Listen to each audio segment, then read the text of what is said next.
আসসালামু আলাইকুম। আসসালামু আলাইকুম, কেমন আছেন আসসালামু সবাই? আলাইকুম ম্যাডাম। ওয়ালাইকুম সালাম আসসালাম। আলাইকুম। কেমন আছেন ম্যাডাম? আলহামদুলিল্লাহ ভালো আছি, আপনারা কেমন আছেন? কি ম্যাডাম, আলহামদুলিল্লাহ। আলহামদুলিল্লাহ ভালো। ম্যাডাম আলহামদুলিল্লাহ ভালো আছি। ম্যাডাম আপনি কেমন আছেন? এই তো ভালো আছি আলহামদুলিল্লাহ, সুস্থ আছি আল্লাহর রহমতে, আপনার দোয়ায়। আর রিপনকে আমি মনে হয় অনেকদিন পর শুনলাম আর কি।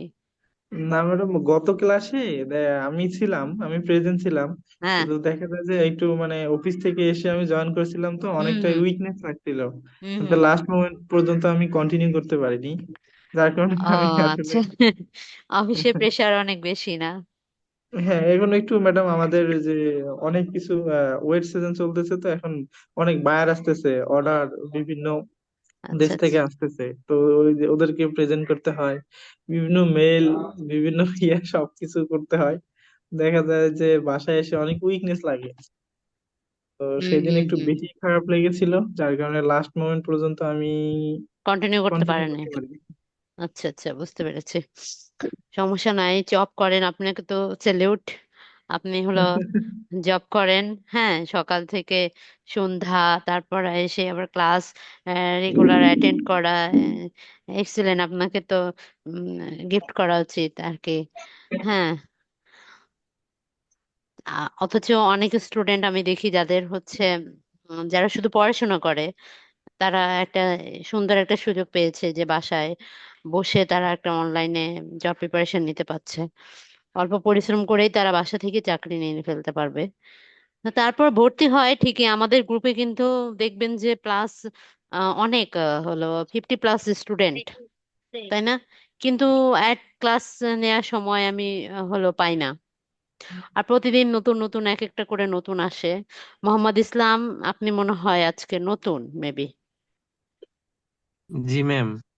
হ্যাঁ, গত ক্লাসেও এমন একজন নতুন ছিল, প্রত্যেক ক্লাসে আমি দুটা তিনটা একটা করে নতুন পাই, কিন্তু তাদেরকে আবার নেক্সট ক্লাসে আমি আর পাই না।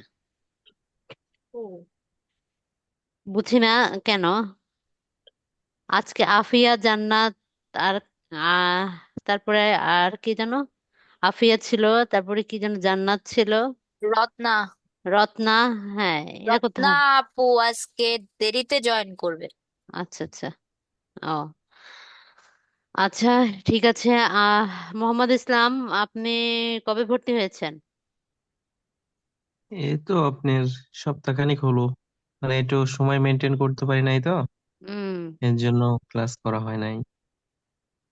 ও, বাড়ি কোথায় আপনার? রাজশাহীতে। রাজশাহী, আচ্ছা, আমাদের উত্তরের লোক। পড়াশোনা?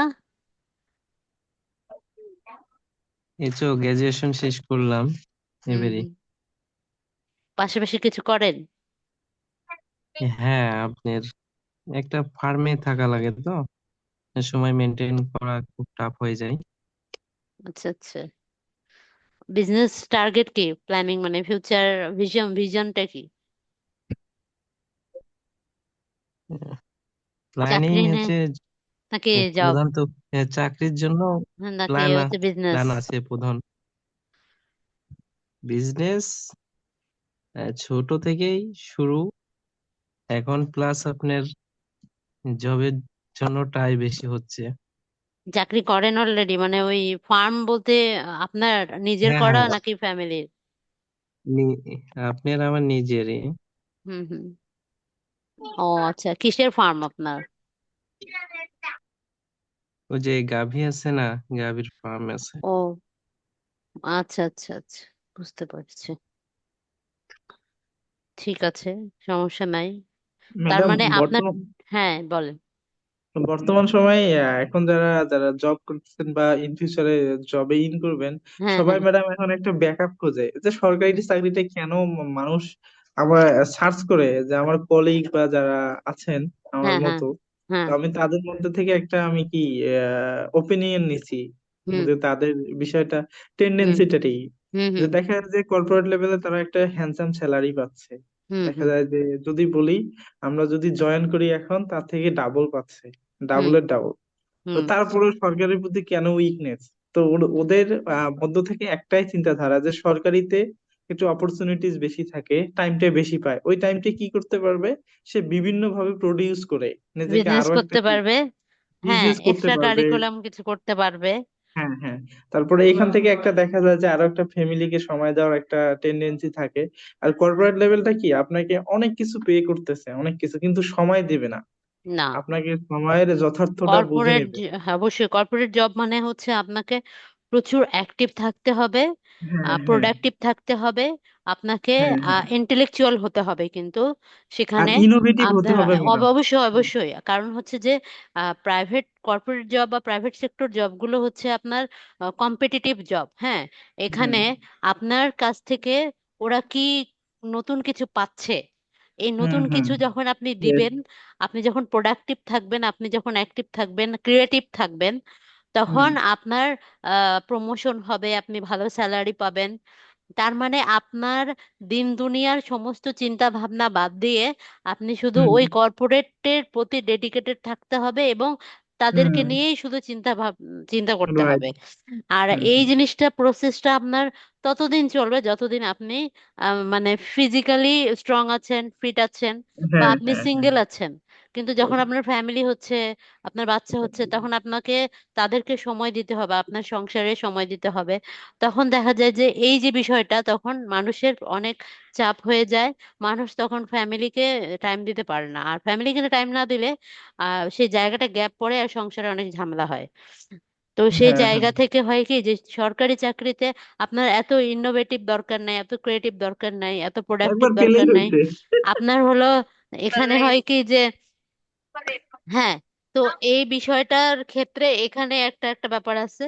আর দ্বিতীয়টা হচ্ছে কি, সবচেয়ে মারাত্মক বিষয় যেটা, যেটা আপনার প্রাইভেট সেক্টরে আপনার যে কোনো সময় চাকরি চলে যেতে পারে, হ্যাঁ, কিন্তু সিকিউরিটি যেটা, জব একেবারে সিকিউরিটি। একেবারে জব সিকিউরিটির ব্যাপারটা, কিন্তু হ্যাঁ, আপনার হ্যাঁ। প্রায় ইয়েতে আপনি যদি গভর্নমেন্টে জয়েন করেন, আপনার মানে একটা লাস্ট এজ পর্যন্ত আপনাকে ওরা রাখবে, হ্যাঁ।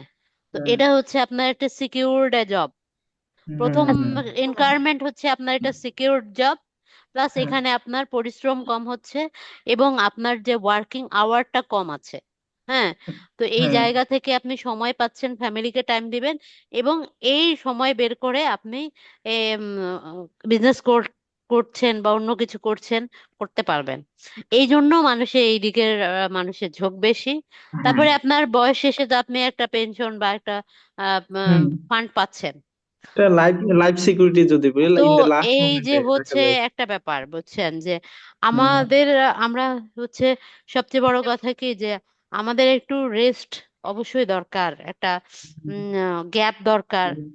তো যে এই প্রাইভেট সেক্টরটা অনেক মানুষকে সব সময় প্যাচের মধ্যে রাখবে। আপনাকে টাকা দিবে ঠিকই, আপনি 50-60 হাজার পাচ্ছেন মাসে, কিন্তু আপনার যে পরিমাণ প্রেশারটা থাকবে, আর আপনার যে মেজাজটা থাকবে, মানে আপনার মেজাজ অন্যরকম। ঠিক থাকবে না, মুড আপনার ঠিক থাকবে না, আপনি নিজে থেকে নিজে একদম পিষ্ট হবেন। মনে হবে যে ধুর, আমার এই মাসে 10,000 টাকাটাই দরকার, আমার 20,000 50-60 হাজার দিয়ে হবে না, আমার আপনাকে দরকার না। আহ, যখন একটা ম্যানেজার লেভেলে ম্যাডাম হ্যাঁ, তাকে হ্যাঁ, পেমেন্ট করা হয় 1,20,000 থেকে 1.5 লাখ হ্যাঁ, টাকা, কিন্তু ওনার যে কতটুকু রেসপন্সিবিলিটি থাকে হ্যাঁ, সেটা তো বিশাল। বোঝাই যায়। আর বিশাল। ওটা ওই পর্যন্ত যেতে তাকে কতটা মানে পাপড় বেলতে হয়েছে, বা কতটা স্ট্রাগল করতে হয়েছে, কতটা স্যাক্রিফাইস করতে হয়েছে। তো আহ, প্রাইভেট সেক্টরকে ডিমোটিভেট আমি করছি না। অবশ্যই না, না। যদি মানুষের এই, কোয়ালিফিকেশন থাকে, আর যদি সেই পোস্টের জন্য সে যোগ্য, এলিজিবল, তাহলে অবশ্যই সে চাকরি করবে। আর আর একটা বিষয় কি যে সরকারি চাকরির জন্য একেবারে শুয়ে বসে পড়াশোনা করার চেয়ে এইভাবে প্রোডাক্টিভ কিছু করে নিজে আর্ন করে পড়াশোনা করার মজাটা কিন্তু ভিন্ন, হ্যাঁ। জি আপনি যে ম্যাডাম। চাকরি করে এসে যদি 1 ঘন্টা পড়াশোনা করবেন, আপনি সেখানে একটা তৃপ্তি পাবেন, কিন্তু কিছু না করে পড়াশোনা করা, আর আমাদের দেশে এটা কিন্তু একটা ট্রেন্ড হয়ে গেছে যে চাকরি না হওয়া পর্যন্ত, সরকারি চাকরি না পাওয়া পর্যন্ত আমি কিছু করব না, এই সেই। এই জিনিসটা কিন্তু আমাদের দেশের কিন্তু হয় কি, ফ্যামিলির মাথাপিছু আয় কমায় দেয়, হ্যাঁ। যেমন হুম। আপনার ফ্যামিলিতে আপনার বাবা আর্ন করতেছে, আপনি করছেন, আপনার ভাই করছে, বোন করছে, আপনাদের ও অ্যাভারেজ আপনাদের ফ্যামিলি সবার যদি স্যালারি অ্যাড করেন দেখবেন আপনাদের মাথা পিছু আয় অনেক বেশি। দেখা যাচ্ছে আপনারা কিন্তু একটা রিচ লেভেলের চলে গিয়েছেন। তো এই জিনিসটা দরকার যে আমাদের অবশ্যই প্রোডাক্টিভ কিছু আর্ন করতে হবে। আমাদের যদি টিউশন করানোর যোগ্যতা থাকে করাবো, মাসে আমি 10,000 5,000 পাই, কোনো ব্যাপার না। মানে ওইটা একটা ব্যাপার যে এই জিনিসটা আপনাকে কি করবে জানেন, হচ্ছে সেলফ মোটিভেশন দিবে। মানে মেন্টালি আপনাকে স্ট্রং রাখবে যে না, আমি কিছু আর্ন করতে পারতেছি, আমার কিছু একটা দক্ষতা আছে, যোগ্যতা আছে, যে এতদিন যে আমি পড়াশোনা করেছি আমি কিছু ইনকাম করতেছি। এই জিনিসগুলো অবশ্যই আমাদের সবার মাঝে টেন্ডেন্সি। যেমন যে মোহাম্মদ ইসলাম, উনি ফার্ম করছেন, এটা অনেক ভালো একটা বিষয়। এর পাশাপাশি উনি অনলাইনে ভর্তি হয়ে গেছেন, রেগুলার ক্লাস করবেন, পড়বেন। দেখা যাচ্ছে যে উনি বাসায় থেকে একটা জবে ঢুকে যেতে পারবেন। আর প্লাস তার বিজনেসটাকেও তিনি বিল্ড আপ করে ফেলবেন, আরো একটু বাড়ায় ফেলতে পারবেন, ইনভেস্ট করতে পারবেন। তো এই ধরনের মেন্টালিটি অবশ্যই আমাদের সবার মাঝে থাকা উচিত। তাহলে হবে কি, আমাদের মাথা পিছু আর্ন কিন্তু বেড়ে যাবে। আমাদের দেশ তখন আর ওই যে দরিদ্র দরিদ্র লেভেলের মধ্যে থাকবে না। আমাদের সবার, মেয়ে হোক ছেলে হোক, সবারই উচিত আর্ন করা এখন থেকে। আমাদের দেশের বাইরে বিদেশে হচ্ছে সবাই দেখেন পড়াশোনার পাশাপাশি কিন্তু ইনকাম করে, পার্ট ম্যাডাম, টাইম জব করে অথবা পার্ট টাইম পড়াশোনা করে, এমন অবস্থা। বাংলাদেশ আর অন্য দেশের মধ্যে পার্থক্য আছে। বাংলাদেশের জবের জন্য যতটুকু পড়া, এত বছর যে পড়াশোনা করেছি, এটার সাথে চাকরির সাথে কোনো সম্পর্ক নাই। চাকরির জন্য আলাদা সিলেবাস কমপ্লিট করা লাগে, ঠিক আছে? অথচ আমরা এই যে মাস্টার্স পর্যন্ত পড়ছে, কেউ অনার্স পর্যন্ত পড়ছে। তো দেখেন জবের জন্য মানে সিলেবাসটা মাস্টার্স এটা কোনো ইয়ে না, আকাশ পাতাল পার্থক্য। আপনার যদি বেসিক ভালো থাকে না, আপনি যদি একাডেমিক ক্যারিয়ারে ভালো স্টুডেন্ট হয়ে থেকে থাকেন, সেই জায়গায় আপনি যদি কোনো ঘাটতি না করে থাকেন, তাহলে আপনি চাকরি পড়াশোনা আপনার প্রতিদিন যদি আপনি কন্টিনিউয়াস একটা টার্গেট করে যে আমার 2 বছর 1.5 বছর টার্গেট করেন, তাহলে আপনার চাকরি অবশ্যই হবে। আর আপনাকে সেইভাবে টাইমিং সেট করে পড়াশোনা করতে হবে। আপনি দিনে 14 ঘন্টা আপনার পড়াশোনা করতে হবে। আর দিনে 14 ঘন্টা কে পড়াশোনা করে আমি জানি না, হয়তো কোনো হচ্ছে মানে অন্য লেভেলের একটা মানুষ হয়তো পারে। কিন্তু আমি মনে করি যে হচ্ছে মানুষের কিছু করা উচিত, সাথে পড়াশোনা করা উচিত। আর হচ্ছে যে এখন যেহেতু চাকরির বয়সগুলো মোটামুটি বাড়ায় দিচ্ছে, তো সেই জায়গা থেকে কিছু একটা করবেন। আর এখন আপনি যদি মনে করেন আপনার ফ্যামিলি এফোর্ড করতে পারতেছে, আপনি 4 বছর বসে থেকে কিছু না করে শুধু চাকরির পড়াশোনা করেন, ঠিক আছে, ব্যাপার না। আপনার জন্য যদি যেটা মনে হয় যে এটা আমার জন্য ঠিক আছে, যে চাকরি পড়াশোনা, আপনার চাকরি পড়া আপনাকে আগে টার্গেট করতে হবে যে আপনি কোন ধরনের চাকরি নিবেন। হ্যাঁ, তা আপনি কোন লেভেলের চাকরি নিবেন, আপনি ক্যাডার হবেন কিনা, আপনি হচ্ছে 10ম গ্রেডের চাকরি নিবেন নাকি 16 গ্রেডের চাকরি নিবেন। আমি মনে করি যে 13 থেকে 20 গ্রেডের চাকরির জন্য 14 ঘন্টা পড়াশোনা করার দরকার নাই। 14 গ্রেডের চাকরির জন্য মানুষ যদি 6 মাস কন্টিনিউ, 6 মাস যদি 3 থেকে 4 ঘন্টা পড়াশোনা করে, টাইপ প্র্যাকটিস করে এর মাঝে, অবশ্যই তার চাকরি হবে। বুঝছেন, এখানে কোচিং এ আমি দোয়া দেখি, করেন, চেষ্টা চালাই এখানে যাইতেছি। কোচিং এ, হ্যাঁ, যে যারা দিনরাত পড়াশোনা করে তাদেরও চাকরি নিতে 1.5 2 বছর লেগে যাচ্ছে। আর যারা আমাদের মতো পার্ট টাইম কিছু করতেছে তাদেরও 3 4 বছর, 1.5 2 বছর লাগতেছে। তো আপনার মানুষের পড়াশোনার জন্য তো একটু কন্টিনিউ পড়তেছে পড়তেছে পড়াশোনার হচ্ছে যে 10 ঘন্টা 14 ঘন্টা না, আপনাকে টাইম ধরে ধরে পড়তে হবে না, আপনাকে সেট করতে হবে যে আমি এই সিলেবাসটা কতটুকু সময়ের মধ্যে শেষ করব। সিলেবাসটা আমি শেষ করব কতটুকু টাইমের মধ্যে। আমার কাছে টাইম আছে 4 ঘন্টা, আমি আমার পড়াশোনার গতিটা কতটুকু বাড়াবো, যেটা আমি 4 ঘন্টার মধ্যে কাভারেজ করতে পারবো। কেউ এটা 10 ঘন্টার মধ্যে কাভারেজ করবে। এটা হচ্ছে স্মার্টনেস, আমি স্মার্টনেস এর কথা বলছি। আপনি স্মার্ট হবেন। আপনি যদি 16 গ্রেডের চাকরি নিতে চান, তাহলে আপনাকে 14 ঘন্টা পড়াশোনা যদি করতে চান বা 10 ঘন্টা পড়াশোনা করতে চান কিছু না করে, তাহলে আপনাকে টার্গেট দিতে হবে আমি যেন 6 মাসে চাকরি পাই। জি ম্যাডাম। এটা হচ্ছে কথা। আর যাদের সাপোর্ট সিস্টেম আছে, যদি ফ্যামিলি সাপোর্ট করতেছে, ঠিক আছে, তারা কিছু করলো না, ম্যাডাম কিন্তু এত তারা যদি না কিছু করে, কিন্তু তাদেরকে তো উচিত হবে কি, যে আমার ফ্যামিলি আমার পিছনে ইনভেস্ট করতেছে, তাহলে আমাদের উচিত হবে 1-1.5 বছরের মধ্যে, 6 মাসের মধ্যে চাকরি নিন। কারণ আপনি, আপনার বাবা আপনাকে প্রতি মাসে 10,000 টাকা পাঠাচ্ছে, আপনি বসে পড়াশোনা করছেন। 1 বছরে চিন্তা করেন আপনি কত টাকা খেয়ে ফেললেন। কিন্তু 1 বছরে চাকরি হলো না, 2 বছর চলে গেল, 3 বছর চলে গেল, লসটা আপনি আলটিমেটলি দেখবেন কার হচ্ছে। একে তো আপনাদের মাথা পিছু আয় কমে যাচ্ছে, দ্বিতীয়ত আপনার চাকরি হচ্ছে না, বা চাকরি না হওয়ার প্রথম কথা হচ্ছে যে আপনাকে অবশ্যই ওই একটা ডিরেকশন, ভালো একটা গাইডলাইন ফলো করতে হবে, এটা মাস্ট। আপনাকে স্মার্টলি পড়তে হবে, এটা হচ্ছে মাস্ট। আপনার টাইমিংটা না ধরে আপনাকে সিলেবাসটা কতটুকু দিনের মধ্যে, কত দিনের মধ্যে শেষ করবেন, এটা হচ্ছে একটা ব্যাপার। আপনি উইকলি একটা টার্গেট করবেন যে উইকলি এটা একটা শেষ করবো এই টপিকগুলো, সিলেবাসগুলো। আর আপনি কতটুকু সময়ের মধ্যে চাকরি নেবেন, আপনার সমস্ত প্রিপারেশন হবে 100% থাকবে। এরপরে আপনার রিজিক থাকবে আল্লাহ আপনার জন্য। আপনি যে, আল্লাহ যখন দেখবে যে মানুষটা পরিশ্রম করতেছে, আপনি যদি যোগ্য হন, অবশ্যই আপনি চাকরি পাবেন। জি ম্যাডাম। এটা হচ্ছে কথা। ম্যাডাম ম্যাডাম একটা প্রশ্ন করি ম্যাডাম। হ্যাঁ, হ্যাঁ, অবশ্যই। ম্যাডাম, আমার মানে ভিতরে ঘুরপাক খায়। জি, আপনার এখন কি আপনার ফেয়ার চলে ম্যাডাম, নাকি আগের মতন এখনো অবশ্যই মানে ফেয়ার চল, এখন তো আরো ফেয়ারে হওয়ার সম্ভাবনা আছে। মানে চেষ্টা তো চাকরি করতেছি, তো মানে আপনার আরো চেষ্টা করব, ফেয়ারই হয়, সমস্যা এক না, বড় ভাই কিন্তু হয়েছে তো। হ্যাঁ, হ্যাঁ, ফেয়ার এখন হয় কিনা। আমি যে আমাদের কোচিং এ আমি বলি যে আমি যেহেতু প্রত্যক্ষদর্শী, আমার কোচিং এ দেখছি যে যাদের চাকরি হচ্ছে, তারা পরিশ্রম করছে, পড়াশোনা করছে, তারা তাদের যোগ্যতায় চাকরি নিচ্ছে। এমন আমি আমি আমার জানা মতে কেউই পাইনি যারা টাকা দিয়ে কোনো কিছু করেছে। অনেকে এমনও আছে যারা রিটেন পাস করে প্র্যাকটিক্যালের জন্য প্রক্সি রাখে, কিন্তু তারপরেও চেষ্টা করেও হয় না। আপনার আলটিমেটলি যোগ্যতা থাকলে দেখবেন দিন শেষে আপনি যোগ্য, মানে চাকরি পাবেনই। হ্যাঁ, এটার কোনো ইয়ে নাই। আল্লাহ বলেছে যে আপনাকে হাত পা ব্রেন, দক্ষতা, সক্ষমতা আল্লাহ আপনাকে দিয়েছে।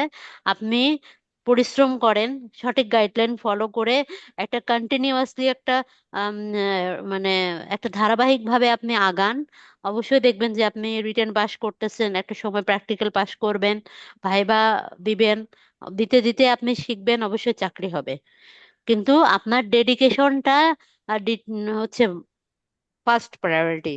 যেটা আপনার ডেডিকেশন যদি ভালো থাকে, আপনি যদি সেটার প্রতি মনে প্রাণে একেবারে মন দিয়ে চাচ্ছেন, চেষ্টা করছেন, সেই রকম গাইডলাইন ফলো করছেন, আর আপনার আশেপাশের মানুষও আপনার কেমন, আপনার ডিপেন্ড করবে যে আপনার সঙ্গী, আপনি কেমন সঙ্গী রাখছেন, আপনি কাদের সাথে ঘুরছেন, তারা আপনার মতো এরকম প্রিপারেশন নিচ্ছে, পড়াশোনা করছে কিনা, নাকি তারা অন্য কোনো টার্গেটে আছে, আপনি তাদের সাথে মিশছেন, মাইন্ড ডাইভার্ট হচ্ছে, একবার চেষ্টা করছেন চাকরির জন্য, একবার চেষ্টা করছেন না আমি অন্য কিছু করি।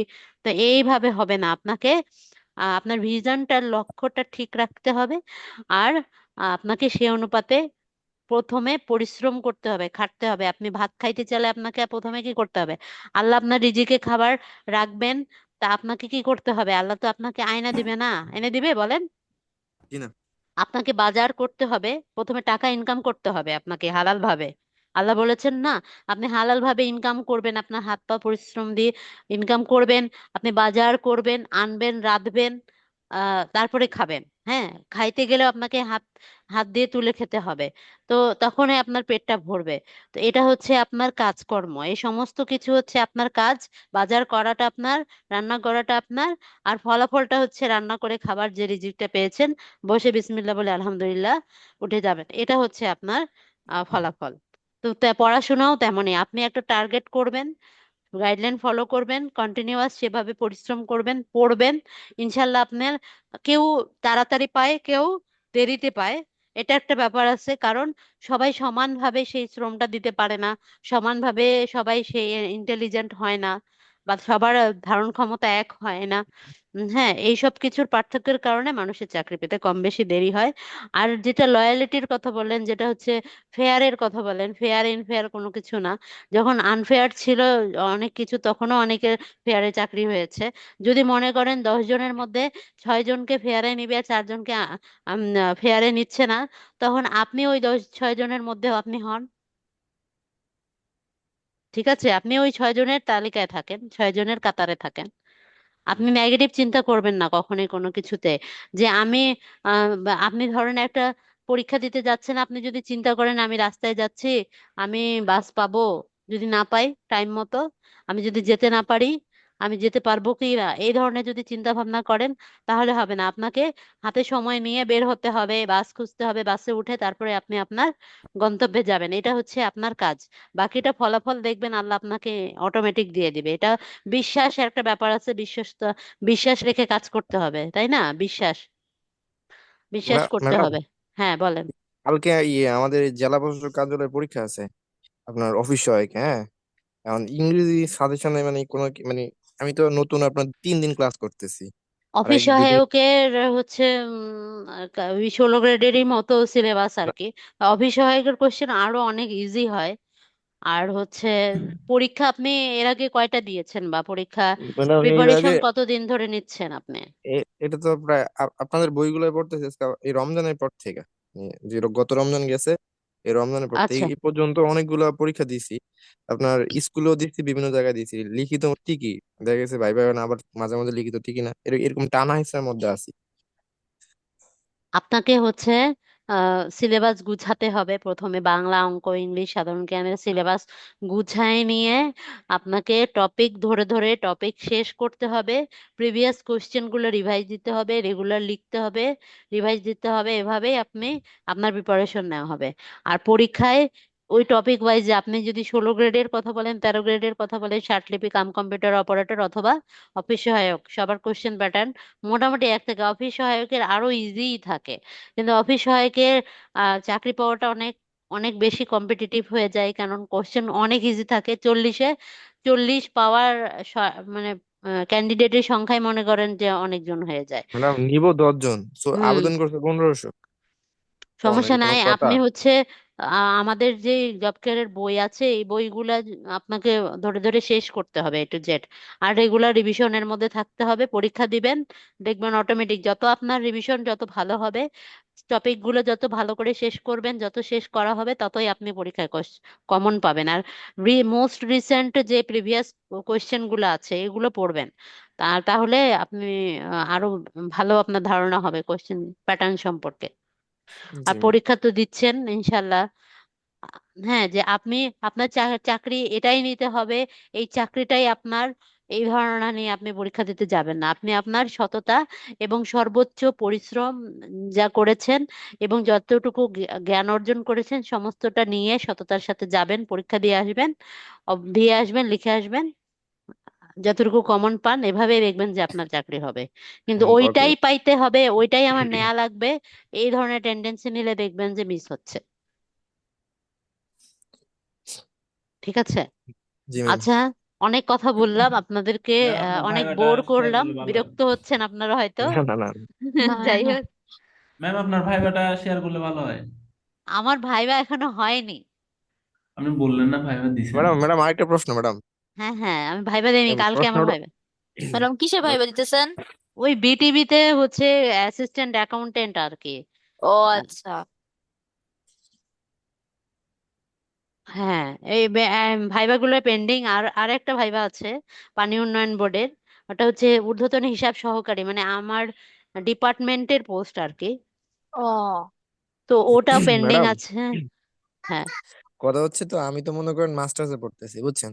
জি। এর আগে একটা এরকম সমস্যা হয়েছে আমাদের পৌরসভায়। আমাকে জিজ্ঞাসা করা হয়েছিল, ভাই ভাই যে তুমি কতটুকু পর্যন্ত পড়াশোনা করো, অথচ আমি অফিস সহায়কে দিছিলাম। হুম হুম। না, আমি বলে ফেলছি যে আমি মাস্টার্সে পড়তেছি, এই কারণেই মনে হয় আমার চাকরিটা হয় নাই, সবকিছু কইছি। মানে পরে এসে মনে হয়েছে যে এই কারণেই মনে হয় নাই। না না, বলছে যে তেমনও হয় না বিষয়টা। আবার সেক্ষেত্রে হয় কি যে মাস্টার্স করা মানুষ অফিস হয়ে গিয়ে চাকরি নিবে, মনে করেন যে তখন ওরা ভাবে যে এ হয়তো চাকরি করবে না, মাস্টার্স করছে তার মানে না হচ্ছে এর টার্গেটটা অন্যরকম, এরকম চিন্তা না, ভাবনা আমাকে করে একটা প্রশ্ন হয়। করছিল, হ্যাঁ। যে প্রশ্নটা করছিল যে আপনি মাস্টার্সে পড়েন, আপনি দেখা গেছে ক্ষেত্রে ভালো অপরচুনিটি পেলে আপনি চলে যাবেন, তখন তো হুম। আমরা আবার সার্কুলার দিতে হবে, মানে তখনই আমার বাসায় এসে মনে করছে যে না, এই কথাটা বলছে মানে চাকরি হয়নি। না, পরে তবে সত্যি একটা সত্যি কাজ দেখি। করবেন, আপনাদেরকে বলি, জানি না আপনাদের এই এই বিষয়ে ধারণা আছে কিনা। আপনারা যদি অফিস সহায়কে অ্যাপ্লিকেশন করেন, তাহলে ইন্টারমিডিয়েট পর্যন্ত রেজাল্ট দিয়ে সার্টিফিকেট দিয়ে অ্যাপ্লিকেশন করবেন ইন্টারমিডিয়েট পর্যন্ত। আর যদি বলে যে আপনি ধরেন যে লাকিলি হচ্ছে ভাইভাতে চলে গেলেন অফিস সহায়কে, তখন ওরা যদি জিজ্ঞেস করে যে ইন্টারমিডিয়েট মানে পর আপনি পড়াশোনা করেছেন বা করেননি কেন, তখন আপনি বলবেন যে আমি আর্ন করি বা এই সেই করি, আমার একটু দরকার পড়ে, সাপোর্ট দরকার। তো এই ধরনের কথাগুলো বলবেন যে আমি হচ্ছে কিছু রিজন আছে যেটার কারণে পড়তে পারিনি, বা পড়ার চেষ্টা আছে, করছি, পড়তে হব, এরকম কিছু। আমি হচ্ছে আম, কিছু প্রাইভেট সেক্টরে জব করি বা টিউশন করি, এরকম কিছু বলে মানে বলে ফেলবে না, মানে ওই জিনিসটা জাস্ট আপনি কাটায় ফেলতে হবে যে কেন গ্রাজুয়েশন করেননি, এই ধরনের কোশ্চেন করে। কারণ এখনকার জেনারেশন অবশ্যই গ্রাজুয়েশন করে, এরকম কিছু। আর মাস্টার্স আমার মনে হয় যে 16 গ্রেড পর্যন্ত মাস্টার্স দেওয়ার দরকারই নাই। মাস্টার্স করা মানে হচ্ছে, মাস্টার্স এর সার্টিফিকেট কখন প্রয়োজন পড়ে জানেন? ব্যাংকের ক্ষেত্রে প্রয়োজন হয়, আর হচ্ছে আপনার যখন আপনি স্কুল কলেজের প্রফেসর বা স্কুলের টিচার হিসেবে দিচ্ছেন, তখন আপনার ওই ডিগ্রিটা লাগে। তাছাড়া মাস্টার্সটা ম্যান্ডেটরি না, আর এটা অনেক আপার লেভেলের একটা ডিগ্রি হয়ে যায়। তখন আপনি মাস্টার্স করছেন মানে আপনি অন্যরকম একটা স্টেজে চলে গিয়েছেন। তখন একটা মাস্টার্স করা মানুষ 20 গ্রেডে অফিস সহায়কে, মানে এটা একটা পিয়নের চাকরি। মাস্টার্স করা মানুষ, আপনি নিজেই চিন্তা করেন যে আপনি মাস্টার্স করেছেন, আপনি যে এখন হয়তো আপনার চাকরি নাই, চাকরির একটু আম, দরকার দেখে মনে হচ্ছে যে সরকারি চাকরির আমার একটা যে কোনো একটা হইলেই হলো, এরকম চিন্তা ভাবনা করে আপনি অফিস সহায়কে ঢুকবেন। কিন্তু যখন দেখবেন যে সেখানে আপনাকে চা সার্ভ করতে হচ্ছে, অনেক এমন মানুষ আছে, বা ধরেন যে 13 গ্রেডে চাকরি করছে, 10ম গ্রেডে চাকরি করছে, তো দেখবেন যে তার গ্রাজুয়েশন সে করেছে, অনেকে দেখবেন যে গ্রাজুয়েশন করেই নাই, 16 গ্রেডে চাকরি করে, গ্রাজুয়েশন করেই নাই, ইন্টারমিডিয়েটের রেজাল্ট দিয়ে চাকরি হয়েছে। ওই মানুষটাকে আপনি চা করে খাবেন, আপনি ভাবেন আপনার কেমন লাগবে? এটাই। হ্যাঁ। তো ওই জিনিসটা অটোমেটিক কিন্তু আপনাকে ওই জিনিসটা মানে আপনার মনের মধ্যে মানে একটা মানে লো ফিল করাবে যে আমি গ্রাজুয়েশন করা মানুষ, আমার মাস্টার্স হয়েছে, আমার সাবজেক্ট ভালো, আমি তো চাইলে ভালো একটা লেভেলে জব করতে পারি। আমি অফিস হয়ে গিয়ে চাকরি করছি, আর আমি ইন্টারমিডিয়েট পাস করা 16 গ্রেডের চাকরি করছে, আমি তাকে হচ্ছে চা সার্ভ করতেছি। তো এই জিনিসটা আপনাকে নিজেই একটা হীনমন্যতায় ভুগবেন। আর আর মানে শেষমেশ দেখা যাচ্ছে আপনি চাকরি ছেড়ে দিচ্ছেন, এটা স্বাভাবিক একটা ব্যাপার। এই জন্য ওরা ওরা মানে ওই ফিউচারটা চিন্তা ভাবনা করেই আম, দেয় না। তা আপনারা আপনাদের যখন অ্যাপ্লিকেশন করবেন, তখন যদি অফিস সহায়কের চাকরি করার ইচ্ছা থাকে আর কি, তো সেক্ষেত্রে ইন্টারমিডিয়েট পর্যন্ত দিবেন, গ্রাজুয়েশন দেওয়ার দরকার নাই। ম্যাডাম, বুঝছেন? আমার একটা কোশ্চেন ছিল। ম্যাডাম, যে এই অফিস সহকারী কাম কম্পিউটার এর জব রোলটা কি? ওই যে কম্পিউটার অপারেটর করা, না আদার্স কোনো কিছু ইনভলভমেন্ট থাকে? কম্পিউটার অপারেটর 16 গ্রেডের ওই কম্পিউটারের কাজকর্মগুলাই করে, অফিসে বেতন, স্যালারি শিট এগুলো তৈরি করার কাজ আর কি। আচ্ছা। আর হাতলিপি তো শুধু ইয়া না, যে ষাটলিপিরও এরকমই তেমন কিছু, যদিও ওই পদটা হচ্ছে আপনার ষাটলিপিকারের কাজ হচ্ছে যে ব্যক্তিগত বিষয়ে কাজগুলো করা, এই সেই, কিন্তু এখন ওই পদের কাজকর্ম তো এখন তো আপডেট হয়ে গিয়েছে, এখন তো আর ষাটলিপির দরকার পড়ে না। যে কোনো তথ্য এখন তো গোপন করা যায়, তাই না? কম্পিউটারে টাইপ করে সেটা সেভ হ্যাঁ, করা যায়, সেটা পাসওয়ার্ড পাসওয়ার্ড দিয়ে টাসওয়ার্ড দিয়ে সেট আপ হাইড করে করা রাখা যায়, যায়। হাইড করা যায়। তো এখন যেহেতু টেকনোলজির আপডেট হয়েছে, টেকনোলজিতে অনেক অনেক প্রোগ্রেস করেছে, তো সেই জায়গা থেকে ওই ষাটলিপির লেখার দরকার পড়ে না। ওই ষাটলিপিকারের কাজও কিন্তু এই অফিসিয়াল ওই কম্পিউটারে বসে অফিসের যতগুলো হিসাব এই সেই না বা কোনো মনে করেন নোটিফিকেশন লেখা বা তাদের যে কাজগুলো হয় অফিসের মিটিং এর যে কাজগুলো হয়, মিটিং এর টপিকের যে টপিক নিয়ে আলোচনা করবে বা তাদের যে প্রজেক্ট আছে সেগুলো রিলেটেড যা কিছু লেখালেখির কাজগুলো থাকে, ফাইল তৈরি করার কাজগুলো থাকে, এই কাজগুলো ওরা করে আর মানে কি তারা অফিসের। হ্যাঁ, ডকুমেন্টেশন যেটা হ্যাঁ, আর কি হ্যাঁ, হ্যাঁ, অ্যাকচুয়ালি এটাকে যেটা করে, যে একটা কম্পিউটার, আমি এই জন্য জানতে চাচ্ছিলাম যে আদারওয়াইজ অফিস সহকারী কাম কম্পিউটার অপারেটর মেনশন থাকে, তো আমি ভাবছিলাম যে এটা তো অফিসিয়াল একটা ওই কাম জবই কম্পিউটার থাকে। অপারেটর বলেন আর লিপিকার বলেন, মুদ্রাক্ষরিক বলেন, সবার কাজ মোটামুটি পাশাপাশি আর কি। সিমিলার। হ্যাঁ, হ্যাঁ, সিমিলার আর কি। তবে হচ্ছে হয় কি লিপিকারের প্রমোশন সেরকম নাই, তবে লিপিকার ওই 10ম গ্রেড পর্যন্ত যেতে পারে। ওর না পদের 9ম গ্রেড পর্যন্ত যেতে পারে না তাদের বেতন আর কি। গ্রেড লেভেল মনে হয় 10ম গ্রেড পর্যন্ত যায়। হার্টলিপি ম্যাম। হ্যাঁ, হ্যাঁ। আর হলো অফিস সহকারী কাম অফিস কম্পিউটার একদম। সহায়কের মনে করেন অফিস সহায়ক হোক বা অফিস সহকারী কাম কম্পিউটার, এদের প্রমোশন দ্রুত হয় আর এরা 9ম গ্রেড পর্যন্ত চলে যেতে পারে। ও আচ্ছা আচ্ছা আচ্ছা। বুঝছেন? ম্যাডাম, না, এটা তো শুধু মন্ত্রণালয়ের ক্ষেত্রে না, অধিদপ্তরে তো হয় না। সব সব সব অধিদপ্তরে একটু টাইম লাগে প্রমোশনে। হ্যাঁ, হ্যাঁ, মন্ত্রণালয়ে বেশি হয়। মন্ত্রণালয়ে প্রমোশনটা বেশি হয়, তারপরেও মন্ত্রণালয়ে দেখতে হবে যে ওইখানে প্রমোশন, ওই সেক্টরে বা ওই মিনিস্ট্রিতে তাদের প্রমোশনটা কেমন, বা কোনো প্রমোশনে কোনো জ্যাম লেগে আছে কিনা। যেমন আমার একটা ফ্রেন্ড ফুড মিনিস্ট্রিতে জব করে, তো সে বলেছে যে হচ্ছে আমার আগে যারা জয়েন করেছে অলরেডি, ও লিপিকারে জয়েন করেছে, তো বলতে আমার আগে যারা 3-4 বছর হয়ে গিয়েছে জয়েন করেছে, ওদের এখনো প্রমোশন পেন্ডিং হয়ে আছে। তার মানে ওদের প্রমোশন হবে, তারপরে আমার প্রমোশন হবে। তো ওই যে ওদের প্রমোশনের জায়গাটায় ওখানে সিকোয়েন্সে একটু জ্যাম লেগে আছে। ওর প্রমোশন হতে হতে বললো যে এখনো আমার মনে হয় 8-10 বছর লেগে যাবে। এখন ওই ওই চাকরিটা ছেড়ে দিয়ে অন্য চাকরিতে ঢুকতে চাচ্ছে। তো এটা মিনিস্ট্রি হলেই যে আপনার প্রমোশন ভালো হবে এটা না। আপনার ওই মিনিস্ট্রিতে প্রমোশনে কোনো জ্যাম আছে কিনা এটা একটা দেখার বিষয় আছে আর কি। সে যখন চাকরি পাবে তখন তারপরে বুঝতে পারবে। ও আচ্ছা। ম্যাডাম, জি, আপনার বলেন। সাটলিপি যে পরীক্ষাটা হয়, মনে করেন রিটেন তো সবার একই হয় নাকি? তারপর আপনার আপনার শার্টলিপির ব্যবহারিক হয়। হচ্ছে কোয়েশ্চেন সহজ মোটামুটি হয়, আর কম অল্প মার্কে কিন্তু টিকায় দেয়। আর হচ্ছে শার্টলিপির ওই আপনার শার্টলিপির তো পরীক্ষা নেয়, টাইপ প্র্যাকটিস হয়, শার্টলিপি পরীক্ষা নেয়, তারপরে ভাইবা হয়। ওটা যেমন 3টে স্টেপ না, ওই যে আগে মানে 3 কম্পিটিটিভ টাইপের স্টেপ পর বলতে আরেকটা স্টেপ। প্রথমে হচ্ছে হয় আগে ওরা আপনার শার্টলিপি নিল গতি, তারপরে টাইপ নিল, অথবা আগে টাইপ তারপর শার্টলিপি, দুটাই তো নিতে হবে। তাদের গতির যে টার্গেট দেওয়া থাকে সে টার্গেট অনুযায়ী গতি নিবে। জি, আমি ম্যাডাম আপনাদের এখানে ইনশাল্লাহ দেখি এই মাসের মধ্যে চলে যাব, এই যে আপনার জব কেয়ারে। দোয়া করেন যদি মনটা ঠিক তালতলা। থাকে আর কি। জি, অনলাইনও ক্লাস করবো ইনশাল্লাহ। আপনার ওইখানেও যায় ক্লাস করবো, চিন্তা ভাবনা করছি 6 মাস, মানে একেবারে মানে দুনিয়াটা নাই করে দেবো, অন্ধকার শূন্য জগতে চলে যাবো আফ্রিকায়। আফ্রিকায় না? জি। আর সমস্যা নাই, মানে ওই তারপর অন্ধকার জগতে আলো হবে।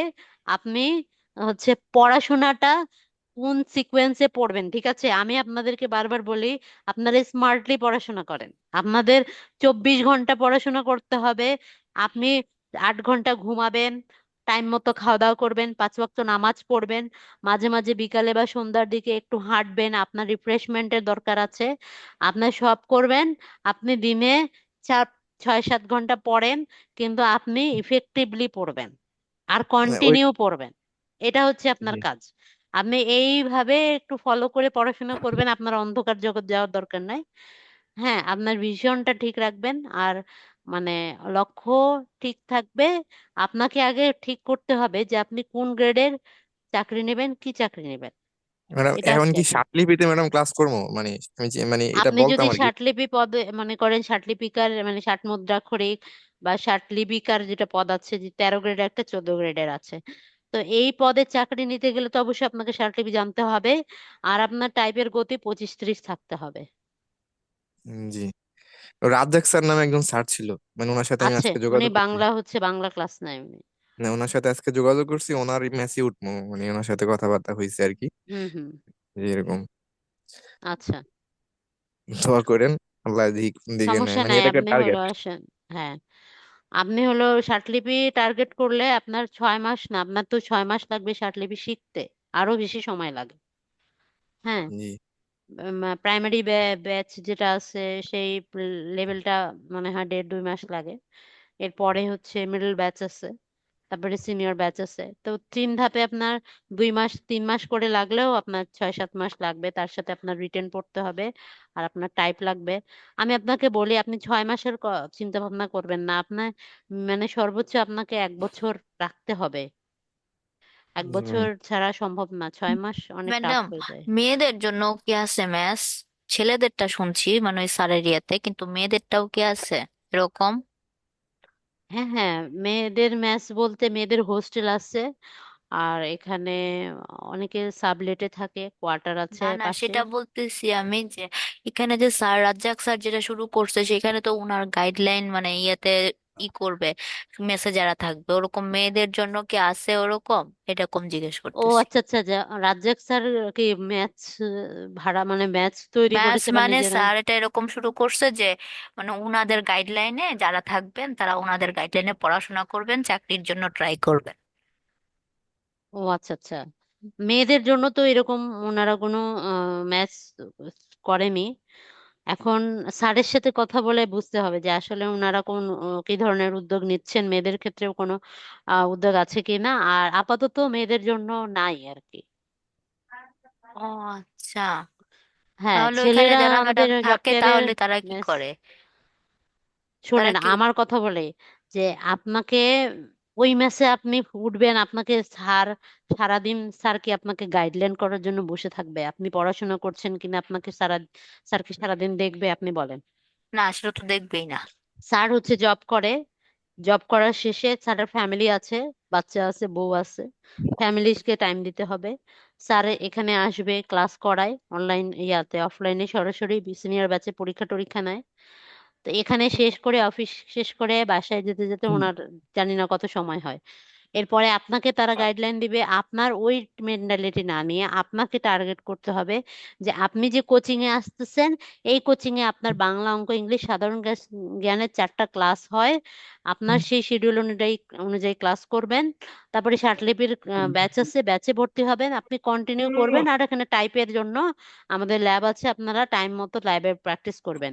আর আপনার টার্গেট থাকবে, আপনার রুটিন আপনি ফলো করবেন অটোমেটিক, আপনি আপনাকে চালাবেন। আপনি যদি নিজেকে নিয়ন্ত্রণ করতে পারেন, তাহলে আপনি শেষ অবধি নিজেকে নিয়ন্ত্রণ করতে পারবেন। কারণ আপনার দড়িটা নিজের হাতে তুলে রাখবেন, কাউকে দিবেন না। নিজের দড়ি যখন নিজের হাতে ধরে রাখবেন তখন নিজেকে চালাতে পারবেন। তাই মানে নিজেকে কন্ট্রোল করা হচ্ছে পৃথিবীর সবচেয়ে বড় একটা কঠিন কাজ। নিজেকে কন্ট্রোল করা, নিজেকে চালানো, নিজেকে মেনটেন করে টাইম মতো সবকিছু করিয়ে নেয়া নিজের দ্বারা। আমরা কিন্তু মানুষকে ঠিকই গাইড বলি, কিন্তু নিজেরা ওইভাবে চলতে পারি না। এটা হচ্ছে নিজে যখন চলা, নিজে থেকে নিজে চলা, এটা হচ্ছে সবচেয়ে বড় একটা গেইনিং। হ্যাঁ, তো আমি, স্যাররা যে উদ্যোগ নিয়েছে এটাও একটা সুন্দর একটা উদ্যোগ। তারা গাইডলাইন করবে, আপনাদেরকে বলবে, ফলো করবেন, ক্লাসে আসবেন। আর মেয়েদের ক্ষেত্রে যে যদি হয়নি, যেহেতু হয়নি, আপনাদের যদি ইচ্ছা থাকে ঢাকায় আসা, চাকরি নেওয়া, ফিজিক্যালি সবকিছু করা, ফিজিক্যালি করলে অটোমেটিক ক্লাসে আসলে দেখবেন আপনি মোটিভেটেড হচ্ছেন। আপনার মতো 10 জনকে দেখছেন আশেপাশে পড়াশোনা করছে, হ্যাঁ, আপনার অটোমেটিক আপনারও মনে মোটিভেটেড হবে হবে। হ্যাঁ পড়াশোনা করতে। হ্যাঁ, আপনি যখন এখানে আসবেন, 10 জন দেখবেন যে ওরা পড়তেছে, হ্যাঁ সারাদিন পড়াশোনা করতেছে বা একটা রুটিনের মধ্যে আছে, আপনি তাদের সাথে মিশবেন। তখন একটা টাইমের মতো করে আপনি আপনার কোচিং এ আসবেন, পড়বেন, ক্লাস করবেন, আপনার বাসায় যাবেন, খাবেন দাবেন, সবকিছু আপনাকে করতে হবে। একেবারে সব ছেড়ে দিয়ে শুধু পড়াশোনা তো হবে না, আপনাকে তো বেঁচে থাকতে হবে, টিকে থাকতে, আপনাকে তো ফিজিক্যালিও ফিট থাকতে হবে। তো যাই হোক, এখানে আসলেই আপনি অটোমেটিক মোটিভেটেড হবে, আপনার এক্সট্রা গাইডলাইন দরকার নেই। আর তারপরেও স্যাররা এক্সট্রা গাইডলাইন দিচ্ছে, এটা আপনাদের জন্য ভালো হবে।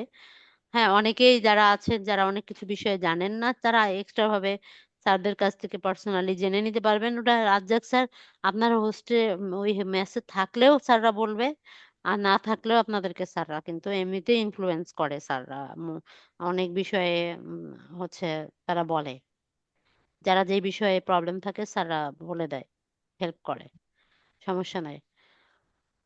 তো ম্যাডাম, হ্যাঁ স্টাডিটা হচ্ছে ডিপেন্ডেন্ট অন আওয়ার সেলফ। এটা আসলে হ্যাঁ কেউ হ্যাঁ হ্যাঁ মোটিভেট আমরা অনেক অনেক ভাবেই হতে পারি, কারো হ্যাঁ কথা সেটাই। শুনে, কারো দেখে, কারো কোনো কাজকর্মে। এটা ডিপেন্ডেন্ট অন আওয়ার সেলফ।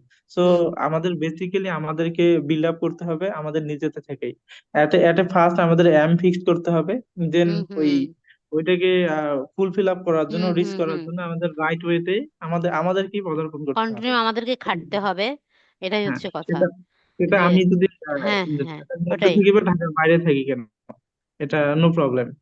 সেটাই। সো এট যে উইলিং উইলিং যে আমাদের আছে, টেন্ডেন্সিটা আছে, এটা হ্যাঁ ভেরি ইচ্ছা শক্তি একটা ব্যাপার আছে, হ্যাঁ হ্যাঁ। ইচ্ছা শক্তি সেলফ মোটিভেশনটা যার মধ্যে থাকবে সে পৃথিবীর যে কোনো প্রান্ত থেকে করতে পারবে। তারপরেও হচ্ছে প্রতিষ্ঠান যেটা হয়, শিক্ষা প্রতিষ্ঠান হ্যাঁ, হোক হ্যাঁ, বা কোচিং সেন্টার হোক, বা এটা একটা মানে আহ, একটা বাউন্ডারি বা একটা সিস্টেম, যে সিস্টেমের মধ্যে আপনি যখন আসবেন তখন আপনি ইনফ্লুয়েন্স হবেন আর কি।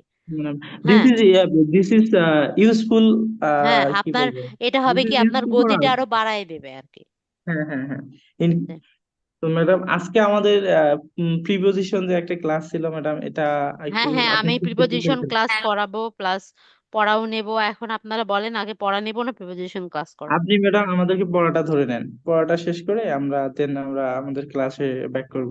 আচ্ছা ঠিক আছে, আমি পড়া ধরি, হ্যাঁ জি তাহলে ম্যাম। আপনারা হচ্ছে, আমি পড়া ধরার পরে আমি হচ্ছে শেষের দিকে আপনাদের প্রিপোজিশন আজকে ক্লিয়ার করে দিব। আর নেক্সট ডে প্রিপোজিশনের উপর একটা পরীক্ষা নিব আমি। Okay madam. জি ম্যাম। যতটুকু আমি রুলস দিয়েছি সেই রুলসের আলোকে আমি হচ্ছে আপনাদের পরীক্ষা নিব। আর আজকে পড়া কে দিবেন বলেন? ম্যাডাম আমি ম্যাডাম আগে আমাকে আমি দেন। আগে দিব।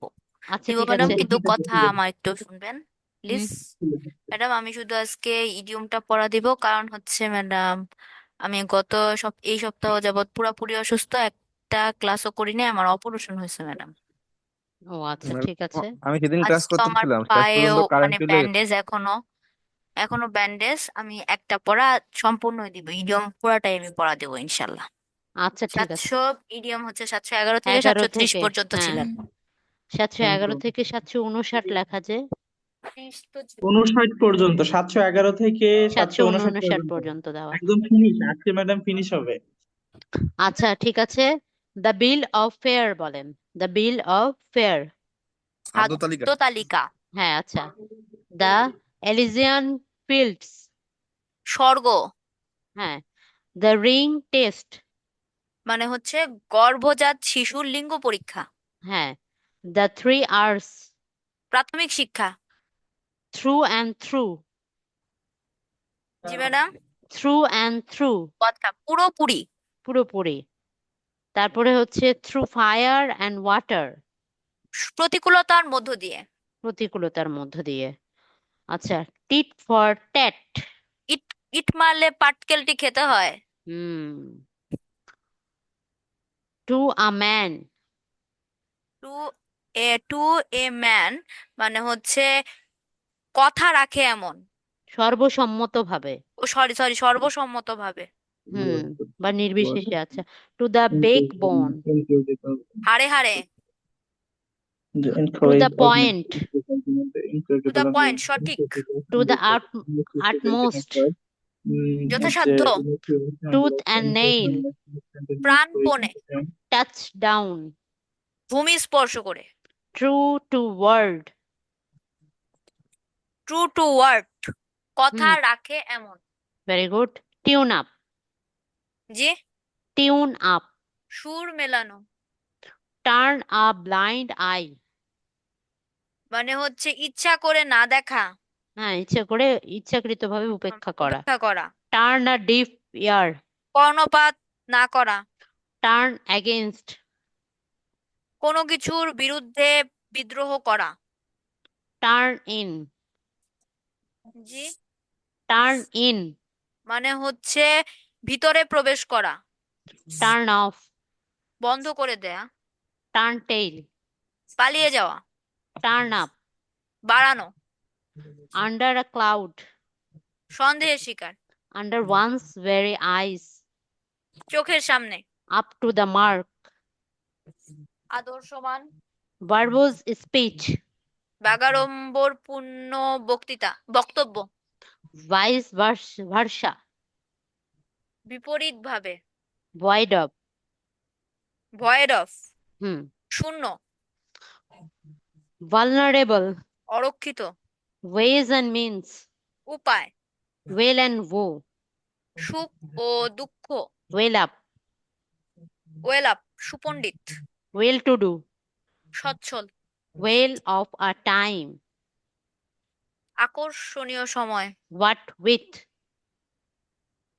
কি আরেকবার বললেন madam? What what with, with, কারণে, white feather, ভীরুতা প্রকাশ করা, win win, সমান সমান বিজয়, with a high hand, গর্বিত ভাবে, with flying colors, খুব ভালোভাবে, very good, with open arms, সাদরে বা উষ্ণভাবে, very good, with regard to, সম্পর্ক, with respect to, কোনো কিছু বিবেচনা, without বিবেচনায়, delay, দেরি না করে, without fail, অবশ্যই, without issue, নিঃসন্তান, word for word, হুবহু, work against the clock, দ্রুত কাজ করা, করা, write down, লিখে রাখা, human service, প্রয়োজনের সময় প্রদত্ত সহায়তা। ঠিক আছে, এক্সেলেন্ট, সুন্দর। এভাবে ইরম গুলো একদম ঠোঁটস্থ রাখতে হবে মুখে মুখে। ম্যাডাম তারপরে এটা না মুখস্থ করলে দেখা যায় পরের দিন বা 2 দিন পরের দিন আবার এটা মানে অনেকগুলা ভুল হয়ে যায়। বেশি সময় নিয়ে পড়বেন, যত বেশি সময়, একটু বেশি সময় নিয়ে পড়বেন, আর রিভিশন রাখতে হবে। এগুলো হচ্ছে আমরা যখন প্রথমবার পড়ি, যখন হ্যাঁ, একটু বেশি সময় দিয়ে পড়বেন না, তখন এগুলো আপনার স্থায়ী মেমোরিতে সেভ হবে। আর অল্প সময় দিয়ে পড়লে না পড়া কয়েকটা হবে আছে যে কিন্তু একেবারে এটা মুখস্থ হয়ে গেছে। পরবর্তীতে ডিলিট হয়ে যাবে আপনার মেমোরি থেকে। তাই হচ্ছে কি, আর পড়লেন, ধরেন 10টা পড়লেন বা 30টা পড়লেন এট এ টাইম, তো আপনার 10টায় মিস হয়ে যাচ্ছে, এটা হবে স্বাভাবিক। না আন্টি পরবর্তীতে বলুন না। রিভাইজের মধ্যে রাখবেন, রিভাইজ করতে হবে, তাছাড়া আর কোনো ওয়ে নাই। হ্যাঁ, এগুলো হচ্ছে এট এ টাইম পড়ে যে আপনি লং টাইম 6 মাস মনে রাখার চেষ্টা করবেন, এটা তো একেবারে কম্পিউটারে সম্ভব, মানুষের দ্বারা সম্ভব না। ঠিক আছে, মানুষ, তারপরেও মানুষ স্মার্টলি করবে কি, এটাকে রেগুলার রিভিশনের মধ্যে রাখবে। এটা হচ্ছে হ্যাঁ, তখন দেখা যাচ্ছে যে আপনার এটা মনে থাকবে। রিপন এবার হচ্ছে বলবেন ম্যাডাম, জি please. The bill of fare, bill of খাদ্য তালিকা বা menu. Menu, the ring test, গর্ভজাত সন্তানের লিঙ্গ নির্ধারণ। হ্যাঁ, through fire and water, to fry প্রতিকূলতার মধ্য দিয়ে। To the backbone, to the backbone, হাড়ে হাড়ে হাড়ে হাড়ে হাড়ে হাড়ে। টু আ ম্যান, সর্বসম্মতিক্রমে। To the point, to the সঠিক। To the utmost, to the utmost মানে যথাসাধ্য। টাচ ডাউন, ভূমি স্পর্শ করা। True to word, to to word, madam sorry, to to word মানে কথা রাখে রাখে এমন, এমন দেখে। টিউন আপ, টিউন আপ মানে তো সুর মেলানো বা তাল টু আ মেলানো। ডিফ আর, টু কর্ণপাত না করা। টু হ্যাঁ ঠিক আছে, turn a blind I, turn up blind I মানে কোনো কিছুর বিরুদ্ধে। ইচ্ছাকৃত ভাবে উপেক্ষা করা, ইচ্ছাকৃত ভাবে উপেক্ষা করা, হ্যাঁ। Yes, turn right. অ্যাগেইনস্ট, কোনো কিছুর বিরুদ্ধে। হ্যাঁ, কোনো টার্ন বিদ্রোহী ইন, করতে। টার্ন ইন মানে কোনো কিছুর ভিতরে ভিতরে বা কোনো কিছুর ভিতরে প্রবেশ করা। টার্ন অফ, টার্ন অফ মানে বন্ধ করা। বন্ধ করে দেওয়া, turn up, turn turn up, up, turn up বাড়ানো বা বৃদ্ধি করা। ভার্বস স্পিচ, আগামবার কোনো বক্তব্য। Vulnerable, sorry madam. Vulnerable, vulnerable মানে অবক্ষয়। ওয়েল অ্যান্ড wো, ওয়েলানো মানে সুখ দুঃখ। হোয়াট উইথ, হোয়াট উইথ মানে এটা হলো কারণ। কারণে, with a high hand, with with high hand মানে উচ্চ ভাবে বা দম্ভ ভাবে। গর্বিত ভাবে, দম্ভ ভাবে, ঠিক আছে, with flying colours, with with flying colours. Colours, with flying খুব ভালোভাবে, খুব ভালোভাবে। উইথ ওপেন আর্মস, উষ্ণভাবে বা সাদরে। ঠিক আছে, with respect to, with respect to মানে কোনো এই যে কিছুর কোনো কিছুর বিবেচনায়, with respect to. Hmm, translation পড়েছেন? ম্যাডাম ট্রান্সলেশন করেছি, মোটামুটি সব সিলেবাসটা কভার করার ট্রাই করেছি। আচ্ছা, 146 না? 146। ঠিক আছে, বলেন নদীটি কানায় কানায় পূর্ণ। The river is full to the brim. Very good. আমি অর্থের চেয়ে সম্মান পছন্দ I করি। I prefer to honor to money. I prefer honour to money. হ্যাঁ, I দুটা prefer জিনিস honor যে to money. কম্পারিজন করছে না, এই দুটার মাঝখানে হ্যাঁ টু হবে। হ্যাঁ হ্যাঁ। ভাবিয়া করিও প্রিপোজিশন কাজ, করিয়া ভাবিও না। look before your leap. You leave. Leap. হ্যাঁ, হ্যাঁ। তারপরে হচ্ছে উম আমি তাকে গান গাইতে শুনলাম। I heard him singing. Very good. বিপদের বন্ধুই প্রকৃত বন্ধু। The friend in need is a friend indeed. A friend hmm indeed. হুম হুম হুম। দশের লাঠি একের বোঝা। দশের লাঠি একের বোঝা, many a little makes a mickle. হুম হুম। এই কাজটি করা শক্ত। Actually, uh, the work is difficult to do. This work, এই কাজটি। This work এই কাজটি মিসিং করে ফেলে বলতে কিছু। কিছু করার আগে ভালো করে ভেবে নাও। Look before your leap. Very good. আমি একটি ঘড়ি কিনেছি। Uh, I I have bought a watch. হুম। কোথায় থেকে আসছো? Where are you from? এখন পৌনে 12টা বাজে। It is 11:45. Very good. সে আদৌ সুখী নয়। সে আদৌ সুখী নয়, এটা he is not happy at all. হ্যাঁ, he is not happy at all. At all মানে এটাও আদৌ, মানে এটা হচ্ছে একটা আদৌ। হ্যাঁ। আদৌ আমাদের আদৌ সাথে ফ্রেজাল একসাথে ওয়ার্ড। দাও। সূর্য পশ্চিম অস্ত যায়। একাই দাও। The sunset in the west. Very good. আহ কথা বলে তো প্রায় অনেক সময় নষ্ট করে ফেলেছি, তো অল্প অল্প করে পড়া ধরি। রত্না, জি ম্যাম। Madam okay. ঠিক আছে, তারপরে হচ্ছে প্রিপোজিশন দিয়ে শেষ করে দিতে হবে। Okay madam. রত্না, আপনি জি সিনোনিম ম্যাম। অ্যান্টোনিম পারবেন? আচ্ছা ম্যাম ওটা একটু কম হয়েছে, ভালো হয়নি। আচ্ছা, ঠিক আছে। ভাবলাম আজকে করবো, বাট আজকে আমি সারাদিন একটু বিজি ছিলাম, তো একটু আগে বাসায় আসছি। ও আচ্ছা, ঠিক আছে।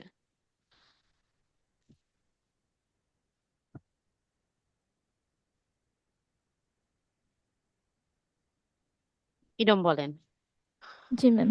Right down. জি ma'am. Write down, write down. লিখে রাখা।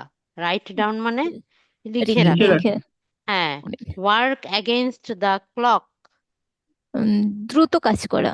দ্রুত কাজ করা। Word for word. হুবহু বা কপি করা। Without issue. উইদাউট ইস্যু নিঃসন্তান। Without fail. উইদাউট ফেল মানে অবশ্যই। Without delay. উইদাউট ডিলে ওই যে দেরি না করে। হুম। With flying colours. With flying colours মানে খুব ভালোভাবে। Win win. উইন উইন মানে সমান সমান বিজয়। হ্যাঁ। What with. হোয়াট উইথ মানে কারণে। হুম। ভালনারেবল। ভালনারেবল মানে অরক্ষিত। Very good. Up to the mark. Up to the mark মানে অবশ্যই ওই যে না না না, আপ টু দা মার্ক মানে যে আদর্শ। আদর্শমান, হ্যাঁ আদর্শমান। হুম। With open arms. With open arms. With open arm. সাদরে বা উষ্ণভাবে। ও সাদর বৈষ্ণব। Turn against. Turn against. হুম। মনে থাকতেছে না। কোনো কিছুর বিরুদ্ধে। প্রতিবাদ করা, কোন কিছুর বিরুদ্ধে হুম প্রতিবাদ করা, টার্ন আ ডিফ আর কর্ণপাত না করে এটা। টিউন আপ টিউন আপ মানে সুর মেলানো। টাচ ডাউন টাচ ডাউন মানে ভূমি স্পর্শ করা। টিট ফর ট্যাট ইট ছুড়লে পাটকেল খেতে হয়। Two a man two a man মানে সর্বসম্মতভাবে। দ্য 3 R's 3 ইয়ার্স মানে প্রাথমিক শিক্ষা। হুম the ring test ring test গর্ভাবস্থার শিশুর লিঙ্গ নির্ধারণ পরীক্ষা। ঠিক আছে দ্য বিল অফ ফেয়ার খাদ্য তালিকা। খাদ্য তালিকা প্রিপোজিশন জি ম্যাম, ধরেন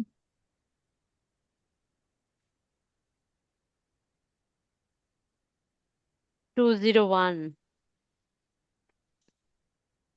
those who are dash 18 are called child laborers those who those are who are dash 18 those who are dash dash 18 are called child laborers under. হুম ঠিক মানে আছে 18 বছরের নিচে কাজ হ্যাঁ হ্যাঁ করাকে চাইল্ড লেবার বলা হয়, মানে হ্যাঁ হ্যাঁ শ্রমিক, শিশু শ্রম শিশু শ্রম। road accident is a crash dash occurs on a road that that occurs on a road route we have a special attraction dash a historical places to a historical places.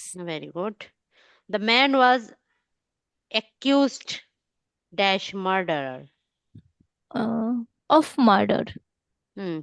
I shall adhere dash my plan I shall adhere to my plan. hmm. Kamal has been in England dash January Kamal has been in England since January. very good এখানে since বসবে কিভাবে বুঝলেন বলেন তো ma'am এখানে তো নির্দিষ্ট সময় বলে নাই, এই হুম জন্য। আর এটা কি টেন্স হ্যাজ বিন এটা ম্যাডাম, এটি হলো ম্যাম আমি পাস্ট, টেন্স কম বুঝি, প্রেজেন্ট পারফেক্ট কন্টিনিউয়াস। পারি না। হ্যাঁ পারফেক্ট, হ্যাঁ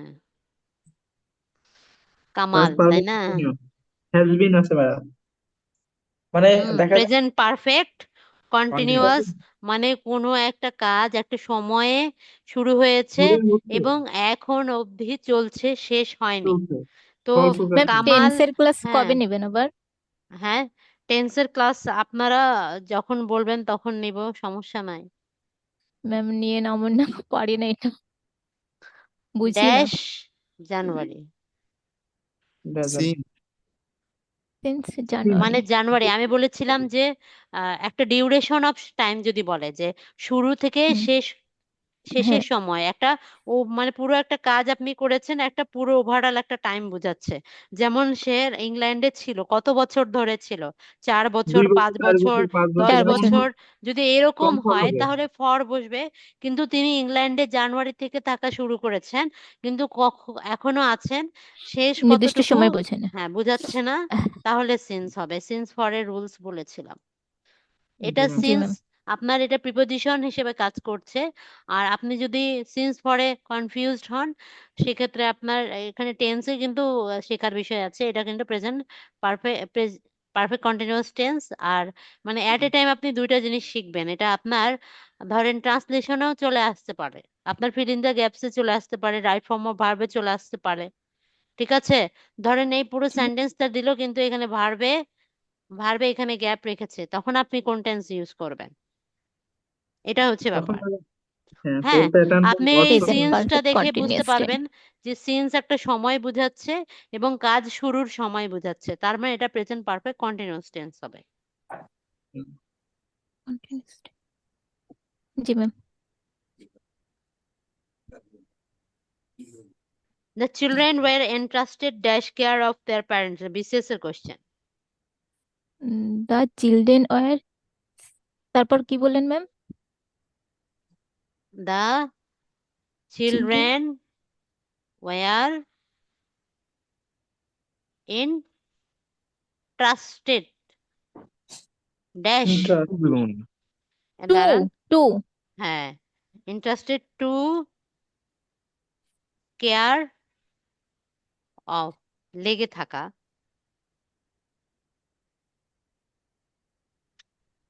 প্যারেন্টস, তাই না? মানে জি ম্যাম। শিশুদের মানে বাবা মারা শিশুদের যত্ন নেয় এমন কিছু এরকম, ম্যাম। হ্যাঁ হ্যাঁ। ইন্টারেস্টেড টু ম্যাডাম, এটা অর্থটা কি হবে? বিশ্বাসযোগ্য ইন্টারেস্টেড নাকি? না, না, ট্রাস্ট ইন্টারেস্ট মানে তো বিশ্বাস। মানে হচ্ছে ইন্টারেস্ট কারো আন্ডারে আর কি বেড়ে ওঠা এটা। মানে মানে আন্ডারে বেড়ে হুম ওঠা বা হুম বা হুম যত্ন বা লালিত পালিত হয় এমন কিছু। হ্যাঁ হ্যাঁ, বাবা মা সন্তানের লালন পালন করেন, তো হ্যাঁ, কারো ইন্টারেস্টেড। আন্ডারে থাকা, এরকম। হ্যাঁ, হ্যাঁ। Will you do a favour dash me? Will you do favour? Favour of, of নাকি? ফেভার কি হবে? অফ হবে, কি হবে বলেন? Will you do a favour dash for me? Favour হবে অফ ম্যাম, হয়। ফর হবে, ফর ফর। মি, আমার জন্য ফর মি, ফেভার হ্যাঁ, করবেন, আমার ফর মি। জন্য ফেভার। হুম। I saw Sure. I I saw him walking dash the road. Alone the road, একাকি। অ্যালং এর রুলস শিখিয়েছিলাম আপনাদের। না ম্যাম। আচ্ছা, এলো মতো পাশে না ম্যাডাম? হ্যাঁ, ধার না। ঘেঁষে, কোনো কিছুর ধার ঘেঁষে যাওয়া। হ্যাঁ, রাস্তার ধার মানে কোনা দিয়ে বা রাস্তার ধার ঘেঁষে যাওয়া, বুঝেন না? পাশ দিয়ে যাওয়া আর কি, আর এরকম অ্যাক্রোস তো বুঝেন। ক্রস করা না? হ্যাঁ, অ্যাক্রস হচ্ছে ক্রস করা, মানে কিভাবে ক্রস করা? অ্যাক্রস দ্য রিভার, পুরো নদীটা পার করা, বা পুরোটা এক শুরু থেকে শেষ পর্যন্ত পার করে যাওয়া। তারপরে holidays are essential dash our lives. Essential to. Essential to essential to to our hmm lives. আমার মনে হুম হয়, আমি তো। হ্যাঁ, ঠিক আছে। আচ্ছা, he has refrained himself dash doing this. Madam, he has refined. Refine. Refrain, he has refined, কি যেন। আপনারা কি আমার উচ্চারণে মানে উচ্চারণ বুঝতে পারেন না? মাঝে মাঝে ইয়ে হয়। মুখ করছি তো, এই কারণে ইয়ে হয় না। রিফ্রেন্ড। হ্যাঁ, হিমসেলের ফর হইব কারণ এগুলো সবসময় ফর হয়। রিফ্রেইন ম্যাম এটা ফ্রম, হলো ফ্রম হবে, ফ্রম। ফ্রম, রিফ্রেইন ফ্রম মানে ফ্রম বিরত ডুইং থাকা। দিস, হ্যাঁ, ফ্রম ডুইং দিস। রিফ্রেম। বিরত থাকা, এই কাজ করা থেকে বিরত থাকতে হবে, মানে দূরে থাকতে হবে। এটা আর হইলো যে আপনার ওই যে একটা আছে না, অ্যাবসেন্ট ফ্রম। হ্যাঁ, ওইটার একই, এটা। একই অর্থ, synonym. G. Refrain from. From মানে কোনো কাজ করা থেকে, কোনো অবৈধ কোনো কিছু করা থেকে নিজেকে দূরে রাখা। আর অ্যাবসেন্ট হচ্ছে হচ্ছে আপনার অনুপস্থিত থাকা। হ্যাঁ, তো যদিও প্রিপোজিশন একই হয়, সিনোনিম বোঝায়, কিন্তু আপনাকে সেন্টেন্স বুঝে অর্থটা দিতে হবে। এখানে আপনি অ্যাবসেন্ট ফ্রম দিতে পারবেন না। ওটা হচ্ছে উপস্থিত হওয়া, কোনো জায়গায়, কোনো কিছুতে, মিটিং এ, স্কুলে, ক্লাসে প্রেজেন্ট বুঝায়। হ্যাঁ, আর এটা আপনাকে কি বুঝাচ্ছে? রিফ্রেইন ফ্রম মানে কি? বিরত থাকা। বিরত হ্যাঁ, আর থাকা। ওটা কাজ হচ্ছে থেকে বিরত। অ্যাবসেন্ট মানে অনুপস্থিত থাকা। তো জি। দুইটা জিনিসের পার্থক্য আছে, মিনিং এর কিছু ডিপ মিনিং আছে। অ্যাবসেন্ট ফ্রম, রিফ্রেইন ফ্রম এর কিছু ডিপ মিনিং এর পার্থক্য আছে। All is lost dash honour. All is lost dash honour, all is except lost. Honour. Except hmm, honour. ঠিক আছে। এখানে এক্সেপ্ট মানে কি বোঝাচ্ছে? গ্রহণযোগ্য নাকি? না, একসেপ্ট করা, আর একটা হচ্ছে E X C E P T. ও। এটা হচ্ছে বাট। বাট বুঝেন? বাট মানে কি? কিন্তু, কিন্তু। কিন্তু। তাই না? এর সিনোনিম হয়, কিন্তু এটা হচ্ছে ব্যতীত ব্যতীত। বা ছাড়া, মানে এটা ছাড়া, ইহা ছাড়া, এই জিনিসটা বাদে। হ্যাঁ, সম্মান কি হয়ে যায়? সব হারায় অনার যাবে, কিন্তু অনার। সম্মান যাতে না হারায়, সেই বিষয়টা বোঝাচ্ছে। হ্যাঁ, জি ম্যাম।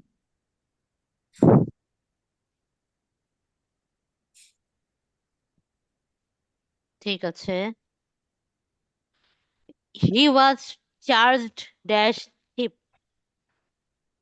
হি হি ওয়াজ ওয়াজ চার্জ। চার্জ হ্যাঁ, ড্যাশ চার্জ চার্জ মানে আবার একটু বলেন, চার্জ ড্যাশ থেফট।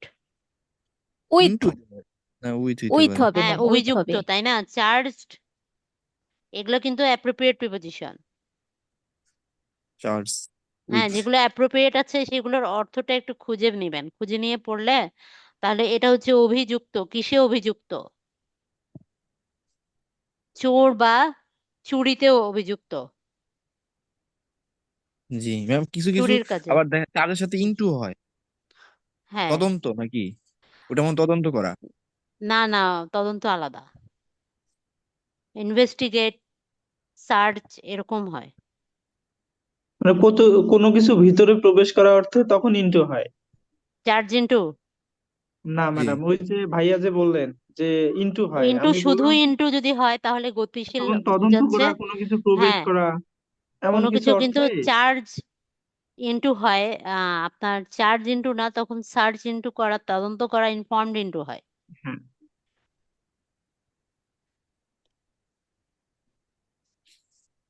আচ্ছা,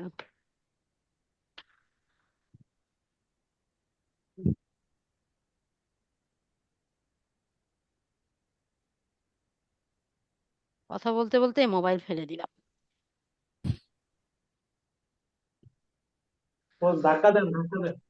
আহ, আচ্ছা, ঠিক আছে, তাহলে আমি প্রিপোজিশন নিয়ে একটু আলোচনা করি আপনাদের। আহ, আহ, আপনার কি নাম? রায়হান হোসাইন। হুম। আপনি হচ্ছে লাস্ট ক্লাস করেছিলেন? লাস্ট ক্লাসে মানে হঠাৎ করে লাস্ট পর্যায়ে কারেন্টটা চলে গেছে। ও আচ্ছা, তো প্রিপোজিশনের ক্লাস কারা কারা পুরো ফুল ক্লাস পেয়েছেন এরকম কারা আছেন? ম্যাম পেয়েছি। ম্যাডাম পেয়েছি। হ্যাঁ, তো আপনারা যারা ফুল ক্লাস পেয়েছেন আপনারা নোট গুলা কাইন্ডলি হচ্ছে শেয়ার করলেও তো হবে না, কারণ আমি আপনাদেরকে রিকোয়েস্ট করি বারবার যে আপনারা যদি মানে সিরিয়াসলি যদি শিখতে চান, কিছু জানতে চান, সেক্ষেত্রে ক্লাসটা না কন্টিনিউ করবেন, তাহলে আপনাদের এ টু জেড জানা হবে। আচ্ছা, আহ বাই বিষয়ে আমি আপনাদেরকে ক্লিয়ার করে দিয়েছি, ওভার ক্লিয়ার করে দিয়েছি, তাই না? জি ম্যাম। আন্ডার করেছি। নিচে। হুম, তারপরে অ্যাক্রস করেছি, এক পাশ থেকে অন্য পাশে যাওয়া, নদী হোক, মাঠ হোক, রাস্তা হোক, এক প্রান্ত থেকে অন্য প্রান্ত একেবারে পুরোটা পার করে যাওয়া, সেটা হচ্ছে অ্যাক্রস হয়। বলেছিলাম। না ম্যাম, এটা বলেন নাই। অ্যাক্রস এর রুলস বলি নাই? না তো, অ্যালং বলেছি, বলিনি? আচ্ছা, ঠিক আছে। এটাও বলেননি। প্রসেসরটা বলা হয়নি। আচ্ছা, আমি বলছি তাহলে আজকে। ওই দুটো বলা হয়নি। এগেইনস্টটা বলা হয়নি, এগেইনস্ট একদিন বলতেছে পরে আর বলেনি। এগেইনস্টটা, অ্যাগেইনস্ট বলেনি? Against, against. না ম্যাম, এটাও তো বলেন নাই। আচ্ছা, দেখি এগেইনস্ট। আচ্ছা, সিকোয়েন্স ওয়াইজ বলি। হ্যাঁ, এগেইনস্ট বলবো আজকে, আজকে শেষ করব, দেখি শেষ করা যায় কিনা। আমি প্রত্যেকটা একেবারে ডিটেলস আপনাদেরকে বলতে চাচ্ছি, যাতে আপনাদের লাইফ টাইম আপনাদের এটা কাজে দেয় আর কি। অ্যালং বলি, অ্যালং হচ্ছে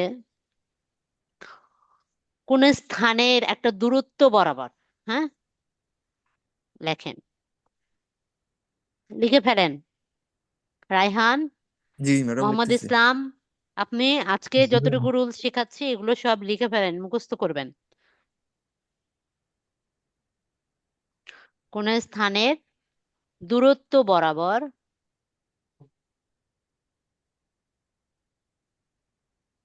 পাশ দিয়ে যাওয়া। পাশ দিয়ে বা ধার ঘেঁষে যাওয়া, বুঝেন তো? জি ম্যাম। ধার দিয়ে যাওয়া বা ধার ঘেঁষে যাওয়া,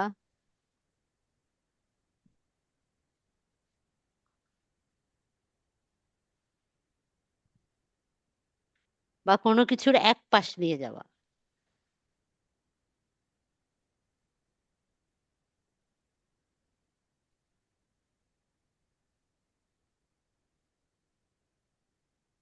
কোনো কিছুর এক পাশ বোঝাতে, কোনো কিছুর এক পাশে, একদিকে বা এক পাশে বোঝাতে বোঝাতে ব্যবহৃত হয়। ম্যাম অ্যালং তো সাথে না? সাথে না।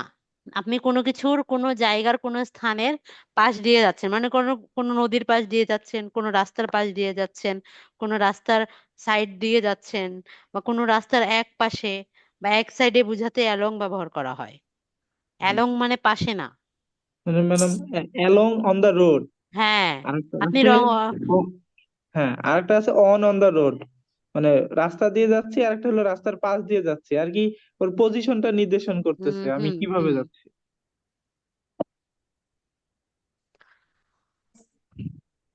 আপনার উদাহরণটা বলে দেবে যে এখানে কি বসবে। যেমন আমি লিখতেছি হ্যাঁ, আই ওয়াকড, আমি হাঁটছি, স্লোলি,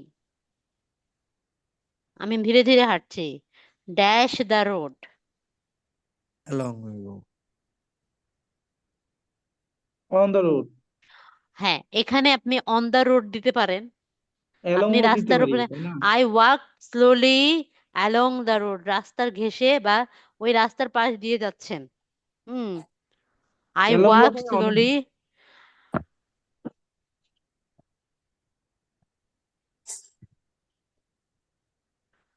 আপনি রাস্তার উপর দিয়ে হাঁটছেন, ঠিক আছে? I am walking on the road. হ্যাঁ, আপনি রাস্তার উপর দিয়ে হাঁটছেন অথবা রাস্তার পাশ দিয়ে ঘেঁষে দিয়ে যাচ্ছেন, এটা হচ্ছে অ্যালং ব্যবহার করেন। আপনার কথা হচ্ছে যে অপশন, দেখবেন যদি প্রিপজিশন এগুলো অপশন যদি থাকে, এমসিকিউ যদি থাকে, সেখানে অপশন অনুযায়ী, আর যদি অপশন না থাকে সেক্ষেত্রে আপনি ওয়ার্ডের সেন্টেন্স অনুযায়ী বুঝে আপনি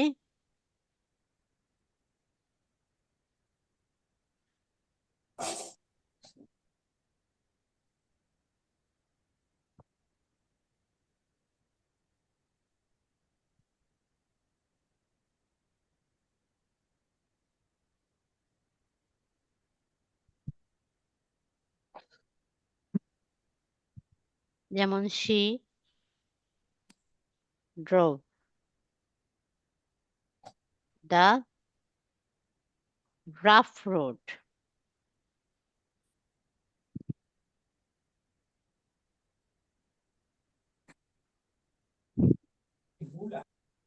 হুম, তবে রাফ রোডের উপর দিয়ে কি করলো? রাফ রোড দিয়ে সে গাড়ি চালালো। তাহলে অন অথবা ম্যাডাম, এই যে অ্যালং। ড্রাইভ লাইনে ড্রোভ লেখছেন, drive, drove, past form. Drive drive right. Past form লেখছেন। হ্যাঁ, ড্রভ, ড্রোভ। DROV, হ্যাঁ, drove along the road. Along the rough road. Rough রোডটা এর অর্থটা কি ম্যাডাম? রাফ মানে রোড মানে হচ্ছে বাজে উঁচু রাস্তা। নিচু বন্ধুর রাস্তা। মানে বাজে রাস্তা, যেটা যেটা হ্যাঁ কাঁচা রাস্তা হ্যাঁ, বলি। নষ্ট রাস্তা গুলো হয় না, উঁচু নিচু রাস্তা হয়। পাহাড়ি রাস্তাগুলো কেমন হয় রাফ রোড। এরকম। আবার ভালো রাস্তা ভেঙে গেলে কেমন হয়, নষ্ট রাস্তাগুলো, ভাঙা জি। রাস্তাগুলো, ওইরকম, ওটাকে রাফ রোড বলা হয়। ম্যাম এটা বানান কি লিখছেন? ROUGH? ROUGH, rough.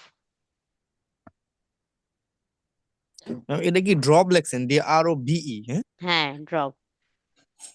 আমার লেখা বুঝতেছেন না আপনারা? না বোঝা যায় মানে, মানে এটা বোঝা নতুন যায় মনে না? হচ্ছে যে ওয়ার্ডটা মানে আজকে।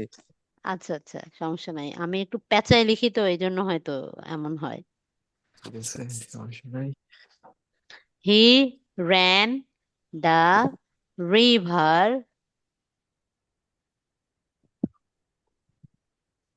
bank. রিভার ব্যাংক, নদীর তীরে। হ্যাঁ, উম, তারপরে উইথ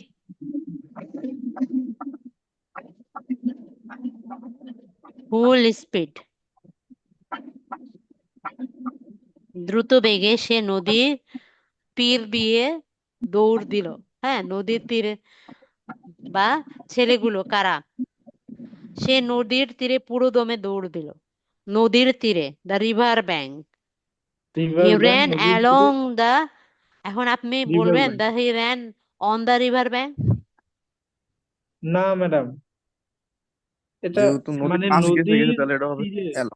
হ্যাঁ, নদীর ধার দিয়ে গেছে, ধার নদীর দিয়ে বা পাশ পাশ দিয়ে। দিয়ে খুব দ্রুত হ্যাঁ, দিয়ে যাচ্ছে। বেগে গিয়েছে।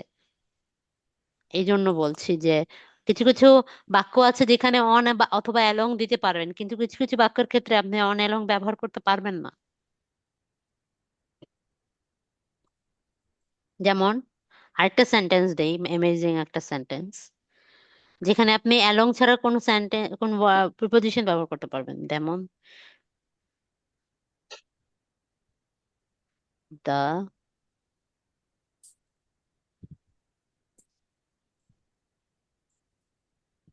দে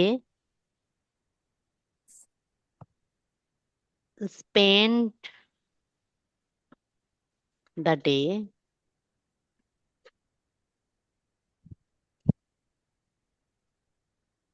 টি হবে এখানে, spent the day walking dash the river bank। কি হবে বলো? পুরো ওয়াকিং। দিনটা তারা অতিবাহিত করলো হেঁটে হেঁটে। কোথায় নদীর হাঁটলো? তীরে, নদীর নদীর তীরে নদীর তীরে, তীরে নদীর দিয়ে। তীরের পাশ দিয়ে। তার মানে নদীর তীরের পাশ দিয়ে বা অ্যালন ধারে হবে বা একটা দূরত্ব দিয়ে তারা হেঁটে হেঁটে পুরো দিনটা পার করলো। এখানে আপনি অন দিতে পারবেন? না। না, বলেন, এই উদাহরণগুলো লিখে ফেলেন।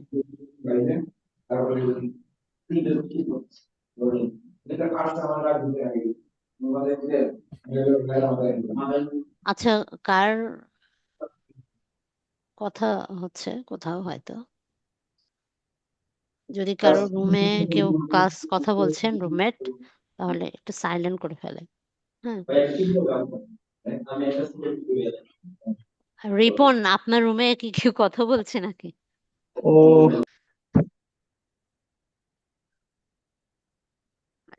ঠিক আছে, আমি হচ্ছে এগুলো মুছে দেই, তারপর আপনাদের আরেকটা উদাহরণ দেই, তাহলে আরো ক্লিয়ার হবে। হ্যাঁ, জি। জি ম্যাম। যেমন সোলজার্স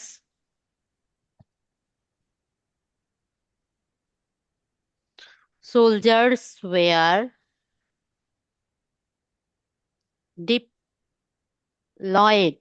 ডিপ্লয়েড মানে হচ্ছে কি মোতায়েন করা হয়েছে? সৈনিক মোতায়েন করা। মোতায়েন করা মানে কোনো জায়গায় সৈনিকের ডিউটি দেওয়া, তাকে সেখানে ডিউটিরত করা, বা তাকে ডিউটি করা বা পোস্টিং করা। দা বর্ডার অফ দা কান্ট্রি, আমাদের দেশের সীমান্তে সৈনিক মোতায়েন করা হয়েছে বা সৈনিকদেরকে রাখা হয়েছে ডিউটিতে।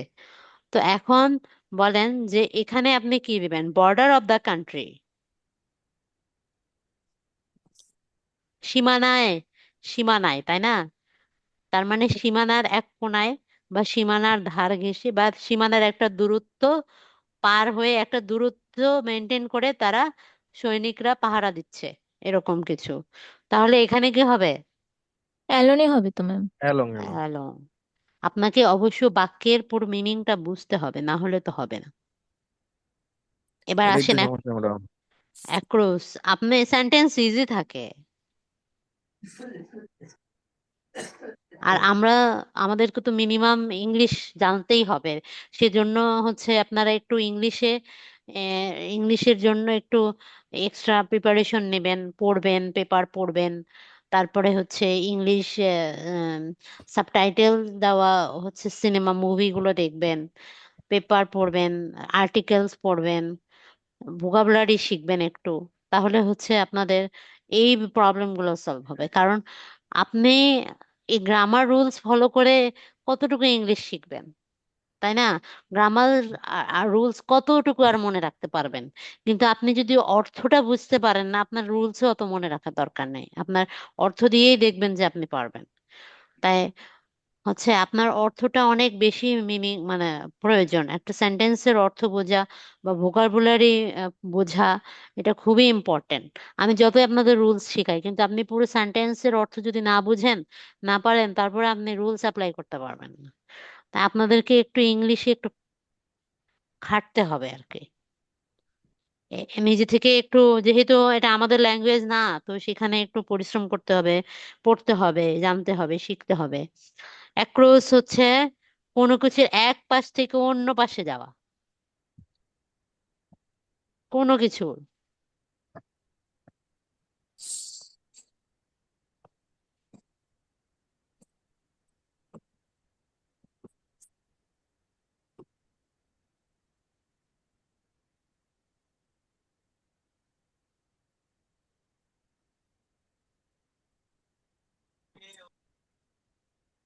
যেমন রাস্তা, রাস্তার এক প্রান্ত থেকে অন্য প্রান্তে যাওয়া, বা নদী, ঠিক আছে, বা জি। মাঠ ইত্যাদি, পার হয়ে যাওয়া আর কি।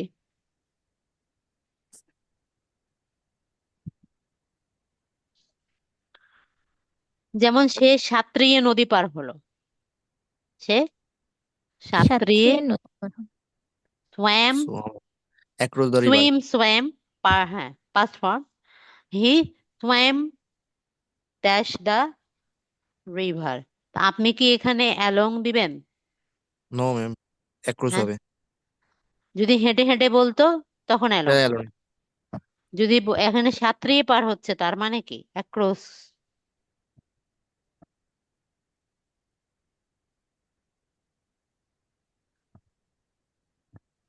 তারপরে হি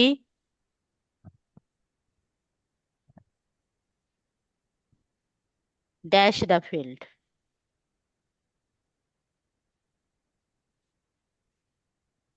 FIELD, ফিল্ড অথবা রোড বলেন। হি ওয়াক অন দা রোডও হয়, রাস্তার উপর দিয়ে হাঁটছে। কিন্তু আপনি যদি এখানে অ্যাক্রস দেন, তাহলে রাস্তা পার হচ্ছে বুঝাবে। আপনি অন দেন, তো রাস্তার উপর দিয়ে হাঁটছে। হ্যাঁ, কিন্তু একটা বিষয় বুঝেন, অন হচ্ছে একটা স্থির অবস্থা বোঝায়, বুঝায় না? ম্যাম, অনের তো ব্যবহার অনেক। অন হ্যাঁ, আবার এই যে মাসের ইয়ার সামনে হয়, হ্যাঁ, তারিখের সামনে তাহলে হয়। অনের ব্যবহার অনেক না? তো এখানে জি হচ্ছে ম্যাম। আমি যদি বলি যে this pen is on the table, ঠিক আছে, তো অন অন ওই যে টেবিলের, উপরে উঠাইছে, উপরে যে টেবিলের উপরে অবস্থান করছে, এটা স্থির অবস্থায় আছে না হাঁটছে? স্থির অবস্থায়। হ্যাঁ, স্থির অবস্থায়। তো ওয়াকিং অন দ্য রোড, ঠিক আছে, এখানে ওয়াকড অ্যাক্রস দ্য রোড, রাস্তা পার হয়ে যাচ্ছে। হ্যাঁ, তা আপনার এখানে আপনি অপশনাল হিসেবে দিতে পারবেন, কিন্তু রাস্তা পারাপারের ক্ষেত্রে যদি বুঝায়, সেন্টেন্সটা এমন যদি থাকে, তখন তো আপনাকে অ্যাক্রস দিতে হবে। জি। যেমন দৌড়িয়ে রাস্তা পার হলো, ধরেন যে তো সে অ্যাক্রস হবে। দৌড়িয়ে রাস্তা পার হলো। জি the running. Lady ran dash the road,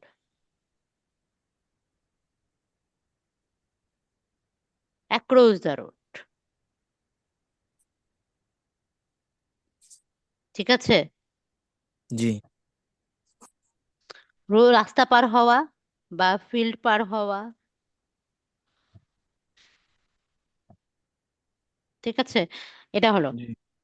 তারপরে হচ্ছে অ্যাক্রস আরেকটা অর্থ বুঝায়, সেটা হচ্ছে অ্যাক্রস দ্বারা আরো কয়েকটা অর্থ বুঝায়, দুই তিনটা অর্থ বুঝায়। এটা হচ্ছে সংযুক্ত ম্যাডাম, কোনো কিছু, সংযুক্ত অর্থে তো একরোজ বোঝায়, হ্যাঁ, তাই না? হ্যাঁ, আপনার হচ্ছে কি লিখছেন? The lady. রাস্তার এক পাশ থেকে আরেকটা পাশ হচ্ছে সংযুক্ত করার ক্ষেত্রে অ্যাক্রোস ব্যবহার করা হয়। যেমন আপনি হলেও ব্রিজ তৈরি করবেন, দুটো রাস্তার মাঝখানে একটা নদী আছে বা কোনো খাল আছে, তার উপরে একটা কি করবেন, একটা ব্রিজ তৈরি করবেন। তো এই ব্রিজ দিয়ে কি করছেন, দুটো রাস্তা জয়েন করছেন। সেক্ষেত্রে কি হবে, কি অ্যাক্রস দ্য রিভার বা অ্যাক্রস দ্য রোড জয়েন্ট? এমন কিছু বোঝায়,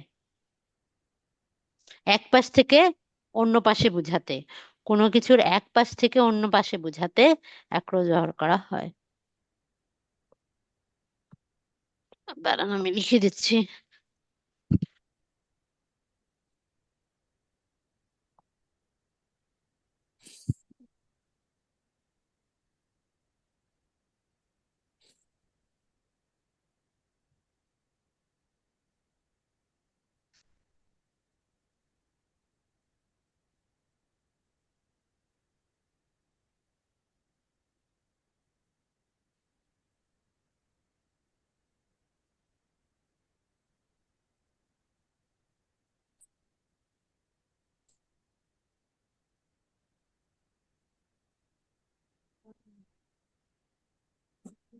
যেমন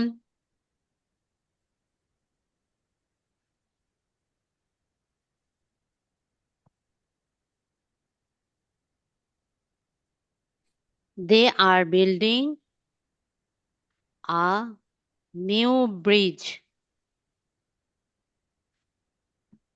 তারা একটা নতুন ব্রিজ তৈরি করছে, ঠিক আছে।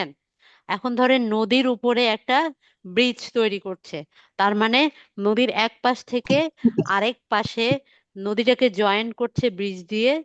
তা পুরো নদীর উপরে কিন্তু পুরো জায়গাটা জুড়ে অ্যাক্রস, তার মানে আপনি যখন রাস্তা পার করছেন তার মানে পুরো রাস্তাটা হেঁটে দিয়ে যাচ্ছেন, নদী পার করছেন পুরোটা সাঁতরিয়ে অ্যাক্রস।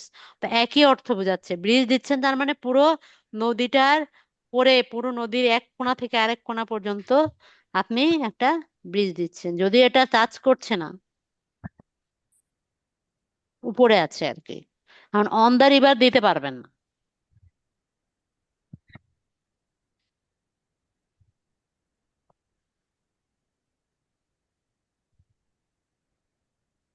এখন ধরেন পুরো একটা পেজের মধ্যে একটা লাইন আঁকতে বললাম, ধরেন খাতায় একটা লাইন আঁকতে বললাম, তখন কি হবে, আই ড্র আ লাইন বা draw a line across the page.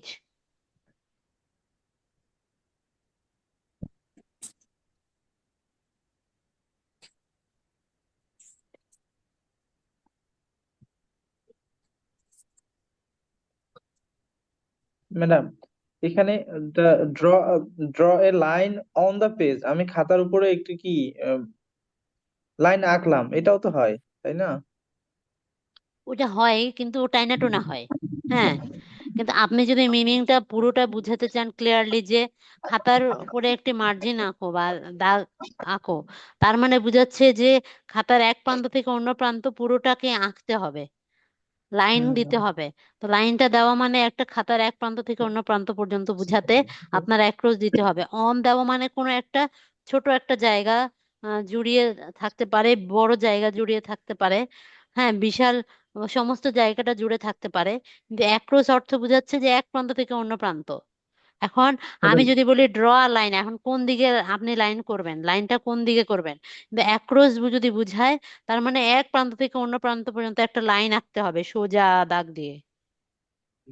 Madam এখানে অন দিলে কি ভুল হবে?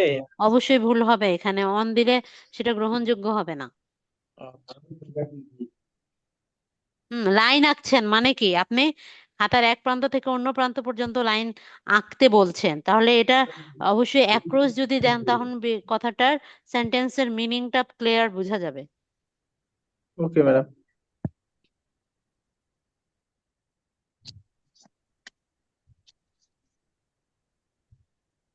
হুম।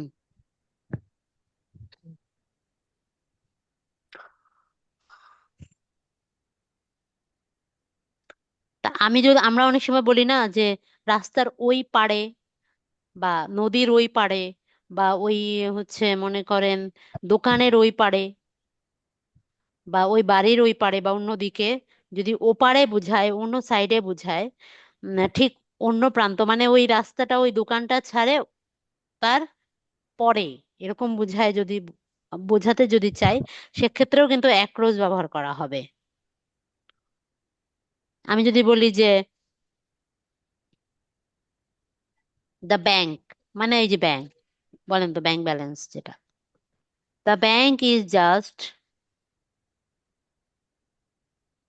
Dash the road.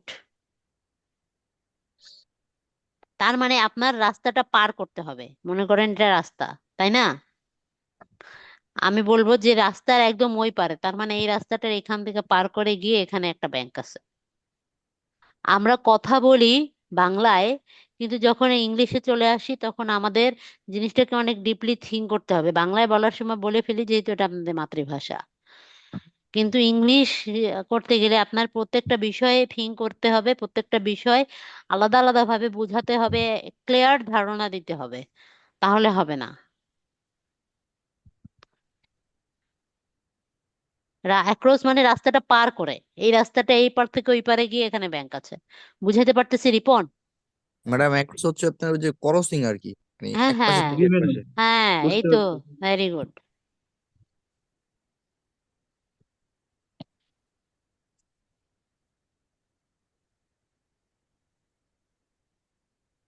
তারপরে কোনো স্থানের, কোনো জেলার, কোনো এলাকার সর্বত্র এরিয়া জুড়ে যদি বোঝাতে চান, তখন এক হচ্ছে মানে হ্যাঁ, বিস্তৃত অর্থে বোঝাতে, মানে নির্দিষ্টকরণ বোঝাতে যে একটা এলাকায় বিস্তৃত আছে, অ্যাক্রস দা যেমন ওয়ার্ল্ড যদি বোঝায় বিস্তৃত আছে, হ্যাঁ। অ্যাক্রস দ্য ওয়ার্ল্ড, হ্যাঁ, অ্যাক্রস সারা দ্য বিশ্ব বাংলাদেশ, জুড়ে, সারা বিশ্ব অ্যাক্রস জুড়ে, দ্য, হ্যাঁ, সর্বত্র জুড়ে বা সারা বিশ্ব জুড়ে,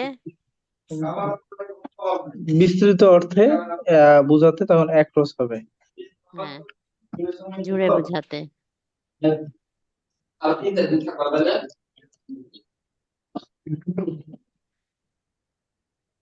যেমন আমি যদি বলি যে ইংলিশ ইজ স্পোকেন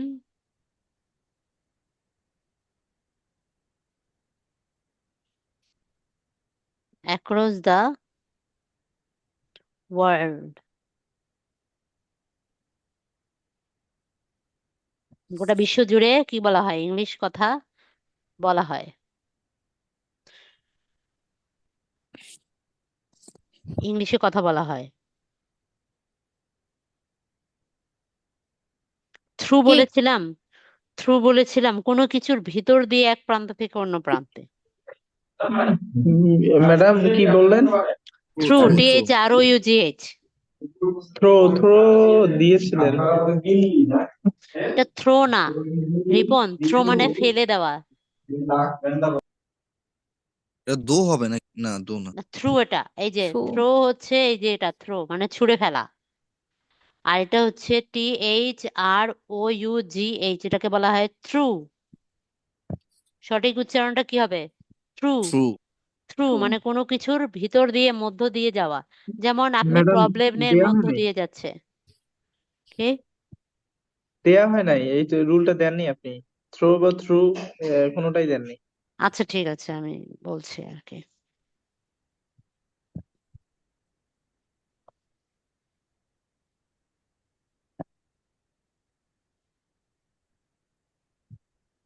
ম্যাম দিয়েছেন তো। থ্রু দিয়েছিলাম, মানে বেসিক্যালি হ্যাঁ, দিয়েছিলাম আর কি। THROUGH এটা দিয়েছেন, হ্যাঁ, মধ্যে বা ভিতর দিয়ে যাও বোঝালে। থ্রু হচ্ছে থ্রু, হ্যাঁ, মধ্যে বা কোনো ভিতর দিয়ে যাও বোঝালে। কিছু, কোনো কিছু মানে হচ্ছে হয় জায়গা দিয়ে যাচ্ছেন আপনি, কোনো বা কোনো বাগানের সিচুয়েশন, ভিতর দিয়ে হ্যাঁ যাচ্ছে। বাগান দিয়ে, জায়গা দিয়ে, মাঠ দিয়ে, ভিতর দিয়ে, বা কোনো পরিস্থিতির মধ্য দিয়ে যাচ্ছি, হ্যাঁ।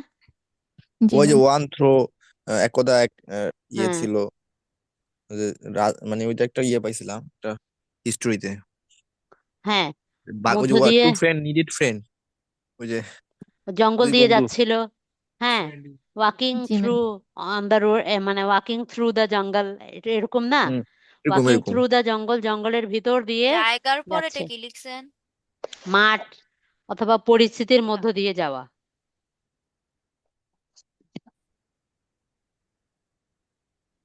সমস্যা হলো মনে থাকে না এটি। এগুলো মনে রাখতে হবে আসলে।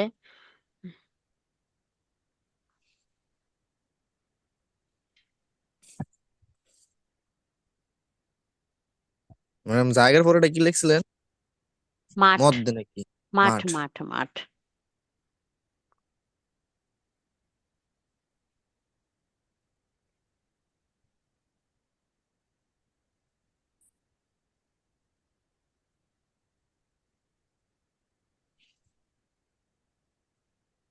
যেমন আমি যদি বলি যে নো প্রবলেম,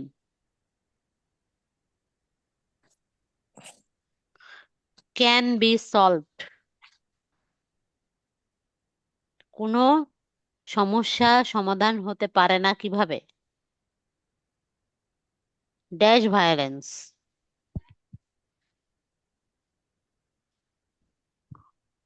তার মানে কি বোঝায়? নো প্রবলেম, কোনো সমস্যা হতে পারে না। সলভ, সমাধান। ভায়োলেন্সই অর্থ জানি। ভায়োলেন্স অর্থ হলো সহিংসতা মানে দূষণ হচ্ছে, না? হ্যাঁ, ভায়োলেন্স অর্থ হলো সংঘর্ষ। দূষণ, হ্যাঁ, সংঘর্ষ, সংঘর্ষ, ঝামেলা, ঝামেলা। ঝামেলা না করে ওইরকম কিছু। হ্যাঁ, তো কোনো যে কোনো, সমস্যা, হ্যাঁ, সলভ হতে পারে না, কোনো সমস্যা ঝামেলা ছাড়া সলভ হতে পারে না। পারে না, হ্যাঁ, ক্যান বি মানে পারা, বা হুম, ক্যান বি সলভ, সমাধান ক্যান হয় বি না। সলভ, ক্যান বি সমাধান সলভ হয় না। Passive voice. হুম, এটা ক্যান বি সলভ মানে নো আছে ম্যাডাম, হুম, নেগেটিভ অর্থে প্যাসিভ ভয়েস। হুম, নো প্রবলেম, হ্যাঁ ঠিক আছে। তাহলে এটা আসলে মনে করেন কি, এটা অনেক বল প্রয়োগ করতে হবে সমস্যার সমাধান করতে গেলে, অথবা কি করতে হবে, জোর করে চাপ করতে হবে, চেষ্টা চাপ প্রয়োগ করতে করতে হবে, হবে। চাপ প্রয়োগ করতে হবে, চেষ্টা করতে হবে। তার মানে জোর জুলুম করে জবরদস্তি করে কি করতে হবে, যেমনি হোক আমাদেরকে প্রবলেম সলভ করতে এটা হবে। দিব থ্রট। তো থ্রু ভায়োলেন্স মানে, ভায়োলেন্স মানে সহিংসতা বা জুলুম বা হচ্ছে ঝামেলার মধ্য দিয়ে গিয়ে জিনিসটাকে সলভ করতে হবে, তাই না? জি।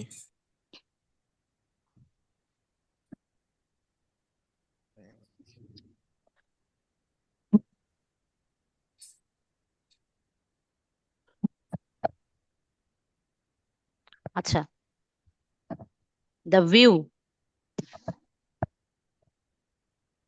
Dash the open window is very pretty.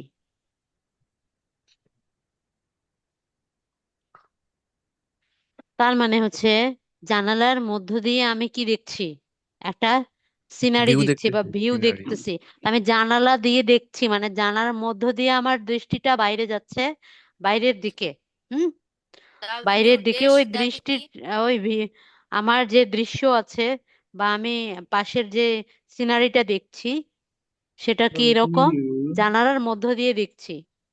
তাহলে the view dash the open window is very pretty. open the view window, dash the open window is very pretty. open window is very pretty. The view through the view through the open window is very pretty. তারপরে ধরেন আরেকটা হচ্ছে one day mister Ahmed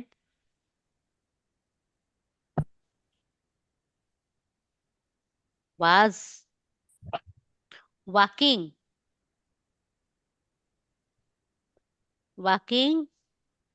dash a jungle। Forest. তাহলে কি হবে?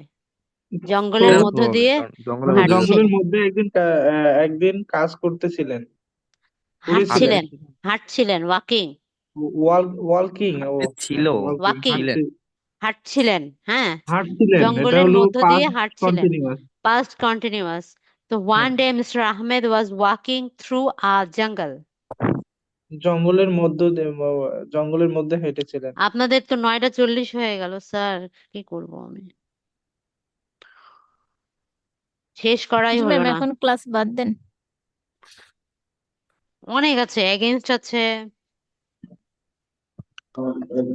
আমার আর আজকে class হচ্ছে না। ম্যাডাম উম আর কতটা রুলস আছে? মানে ম্যাম আপনার প্রিপোজিশন যেগুলো আছে, প্রিপোজিশন কিন্তু এক এক ক্ষেত্রে এক এক ভাবে ব্যবহার। আমি একেবারে ডিটেলস, যে পরিমাণে ডিটেলস দিতে চাচ্ছে সেই পরিমাণে ডিটেলস দিতে গেলে এখনো অনেক আছে। টুয়ার্ডস আছে, আপ আছে, ডাউন আছে, ডাউন শেখানো হয়েছে, inside, of, opposite, near, beyond. মানে আপনাদের লাইফে কোনো প্রিপোজিশন মিস হবে না এরকম অবস্থা। ম্যাম এটা যদি, লেকচার চিট নাই আপনার কাছে ম্যাডাম? হ্যাঁ অবশ্যই আছে। ওইটা দিলে আমাদের কাজ দিলে আমরা মুখস্থ করতাম। তা বুঝাই দিতে হবে না, মুখস্থ করলে তো বই কিনেই মুখস্থ করা যেত, আমার তো দরকার ছিল না। জি ম্যাম। ম্যাডাম, যদি প্রয়োজনে আরো একটা ক্লাস লাগে আমরা এটা টাইম নেই, নো প্রবলেম, আমাদের আর যেটা। একটা মনে হচ্ছে এখন তো দেখলাম অনেকগুলো লাগবে উইথাউট এক্সেপ্ট, কারণ আপনাদের বিষয়টা হচ্ছে এটা না যে আমি তো এগুলো দিয়ে দিলাম, ঠিক আছে, কিন্তু আপনারা সেন্টেন্স ওয়াইজ আপনাকে তো বুঝতে হবে, কারণ অনেক সময় কনফিউশন কাজ করে যে এখানে অনও তো হতে পারে ম্যাডাম, এখানে তো অ্যাক্রোসও হতে পারে, এখানে হ্যাঁ, তো হ্যাঁ। থ্রু বোঝা যাচ্ছে। আমাদের যে প্যাচটা লাগে, এই প্যাচটা লাগানোর জন্য মানে আহ ছাড়ানোর জন্য কিন্তু আমি অনেকগুলো করে উদাহরণ দিচ্ছি। তো এইভাবে আপনাদেরকে যদি ডিটেলস ডিপলি বোঝাতে চাই, সেক্ষেত্রে আপনাদের হিউজ টাইম লাগবে। সরি, আমি জি ম্যাডাম। বলেছিলাম আজকে শেষ ম্যাম হবে, অন্য কিন্তু দিন আমার মনে করেন। হয় যে এটা নেক্সট আরো 2-3টা লেকচার লাগবে। তাহলে আপনাদের লাইফে প্রিপোজিশন রিলেটেড কোনো ইস্যু আর হবে না, যদি এটা আপনারা কন্টিনিউ রিপিট করেন আর সুন্দর করে যেভাবে আমি দিচ্ছি নোট করেন। জি ওকে ম্যাম। ম্যাডাম, যদি লাগে আমাদের সমস্যা নেই, আমরা ক্লাস করবো, একটু ইন ডিটেলস আমাদের জানা দরকার, কারণ যে কনফিউশনটা ক্লিয়ার হবে, কারণ কারণ আপনাদের তো শুধু ইংলিশটা গ্রামার নিয়ে না, আপনাদের তো রিটেন পার্ট গুলো আছে, তো আপনাদেরকে হ্যাঁ, যে ফ্রি রিটেন হ্যান্ড পার্ট গুলো, রাইটিং ম্যাডাম, হ্যাঁ অনেক কিছু রিটেন ম্যাটার পার্ট করে, গুলো যে আমি প্রিপোজিশন। দিচ্ছি না, এই রিটেন পার্ট গুলো আপনারা কন্টিনিউ উইকলি পড়বেন, রিটেন পার্ট গুলো কাভারেজ করবেন, আর টুকটুক করে অল্প অল্প গ্রামার শিখবেন, এটা হচ্ছে আপনাদের কাজ। জি ম্যাডাম। ঠিক আছে। আচ্ছা ম্যাম, আজকে ক্লাস এই আর পর্যন্ত হচ্ছে রাখি। রায়হান, আপনি যদি, কি রায়হান, হ্যাঁ, জি আপনি যদি হচ্ছে আমাদের গ্রুপে অ্যাড থেকে থাকেন, তাহলে আপনার গ্রুপ থেকে পড়া নেবেন। রিপন অথবা হচ্ছে রত্না, যে কেউ একজন পড়া দিয়ে দিবে গ্রুপে। আর যিনি অ্যাড নেই, মোহাম্মদ ইসলাম, আপনি হয়তো আমাদের গ্রুপে অ্যাড নেই, আর আমি চাই মোহাম্মদ ইসলাম আপনি নেক্সট ক্লাসে প্রেজেন্ট থাকেন। আর বই নিয়ে ফেলেন, যদি পুরানা পান পুরানা নেন, সমস্যা নাই। বই নিয়ে পড়াশোনা শুরু করেন, কন্টিনিউ পড়েন। আর ম্যাম, এই যে আমার একটা এক লাল বই সপ্তাহে আছে। একদিন আসলাম, তারপর আসলাম না, এরকম করে ভর্তি হয়ে কোনো লাভ নাই। চাকরি এত সহজে ধরা দেবে না স্যার, আপনাকে কন্টিনিউ একটা প্রসেসের মধ্য দিয়ে যেতে হবে, এটা এটা চলমান একটা প্রক্রিয়া। জি ম্যাডাম। ঠিক আছে। নাম্বারটা গ্রুপে একটু বলেন ম্যাডাম, আমি তো গ্রুপে অ্যাড হইতে পারি না। গ্রুপে হচ্ছে রিপনের নাম্বার, রিপন বলেন তো একটু। 016 তারপর 357 14827, 827। এই নাম্বারে 1427। আমাকে নক দিলে, ওয়ান হাই ফোর দিলে এইট আমি অ্যাড টু করে দিব, সেভেন সমস্যা নেই, নো প্রবলেম।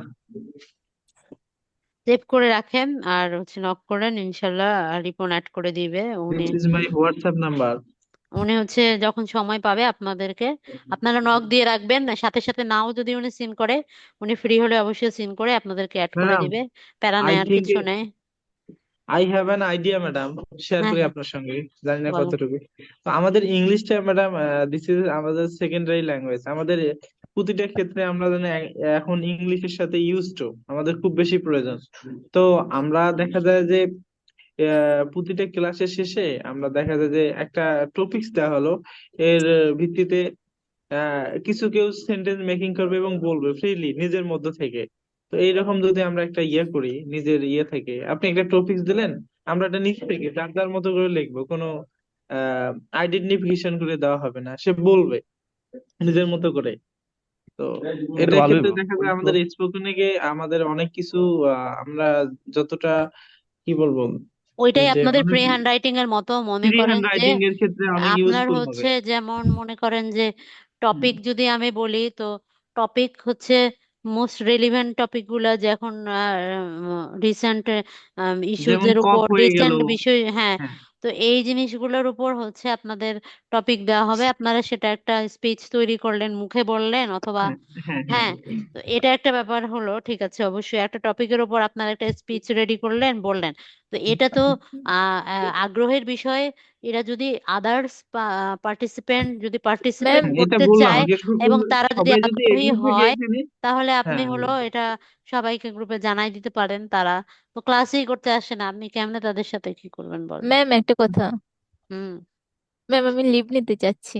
আচ্ছা ঠিক আছে, সমস্যা নাই, লিখ নেন, এখন তো প্রায় ক্লাস শেষ। আচ্ছা ঠিক আছে ওকে ম্যাম। রিপন, আপনার যে মানে ধারণাটা এটা অনেক আপার লেভেলের, আর এটা অনেক ভালো। এটা আমরা নিজেই করেছিলাম করোনার সময়। আমরা হচ্ছে স্পোকেন ইংলিশ মানে কিরকম একটা একটা গ্রুপ ছিল, একটা মনে করেন একটা ফেসবুক গ্রুপ ছিল যেখানে বাংলাদেশের বিভিন্ন ইউনিভার্সিটির স্টুডেন্টরা সবাই হচ্ছে কথা বলতো। মানে একটা টপিক দেওয়া হতো, একটা ভাইয়া গ্রুপ চালাতেন আর কি। উনি প্রতিদিন আমাদেরকে একটা টপিক দিতেন, আমরা ওই টপিকের উপরে স্পিচ রেডি করতাম। 5 মিনিট সময় দেওয়া হয়েছে এবং 5 মিনিটে আপনাকে কথা বলতে হবে হচ্ছে দুটো মানুষের সাথে, মানে দুইজন থাকবে, একটা আপনার সাথে একটা আপনার স্পিকিং পার্টনার থাকবে এবং কথা বলতে হবে। একজনকে কোশ্চেন করবে, সে আনসার দেবে, প্রবলেম সলিউশন কে কি জীবনে কখনো ফেস করছে কিনা, বা তার নিজের কোনো ব্যক্তিগত মতামত বা কোনো ব্যক্তিগত কোনো স্টোরি যদি থেকে থাকে, এই ধরনের কথাগুলো শেয়ার করতাম, বলতাম। তো এটা অনেক ভালো একটা জিনিস, এটা আপনার মানে স্পিকিং ইংলিশ ডেভেলপ করবে আর কি। তো এটা হচ্ছে চাকরির এই সেক্টর গুলোতে, মনে করেন ভাইবা দিতে গিয়ে দশম গ্রেডের ব্যাংকের বিসিএস ভাইবা দিতে গিয়ে ইংলিশে ভাইবা নেয়, তখন দেখা যায় যে অনেক হেল্পফুল হয়। তো নিয়েন, সমস্যা নাই, আপনারা যদি আগ্রহী থাকেন করবেন, কথা বলে দেখেন সবার সাথে। ঠিক আচ্ছা আছে, ওকে ম্যাডাম। ভালো থাকবেন, সুস্থ থাকবেন, পড়াশোনা করেন কন্টিনিউ। ওকে আর ম্যাডাম। কাইন্ডলি কষ্ট করে প্রিপোজিশনটা শিখে ফেলেন, এটা অনেক হেল্পফুল হবে। ওকে ঠিক ম্যাডাম, আছে, ভালো থাকবেন ম্যাডাম। আসসালামু আলাইকুম। ওয়ালাইকুম আসসালাম।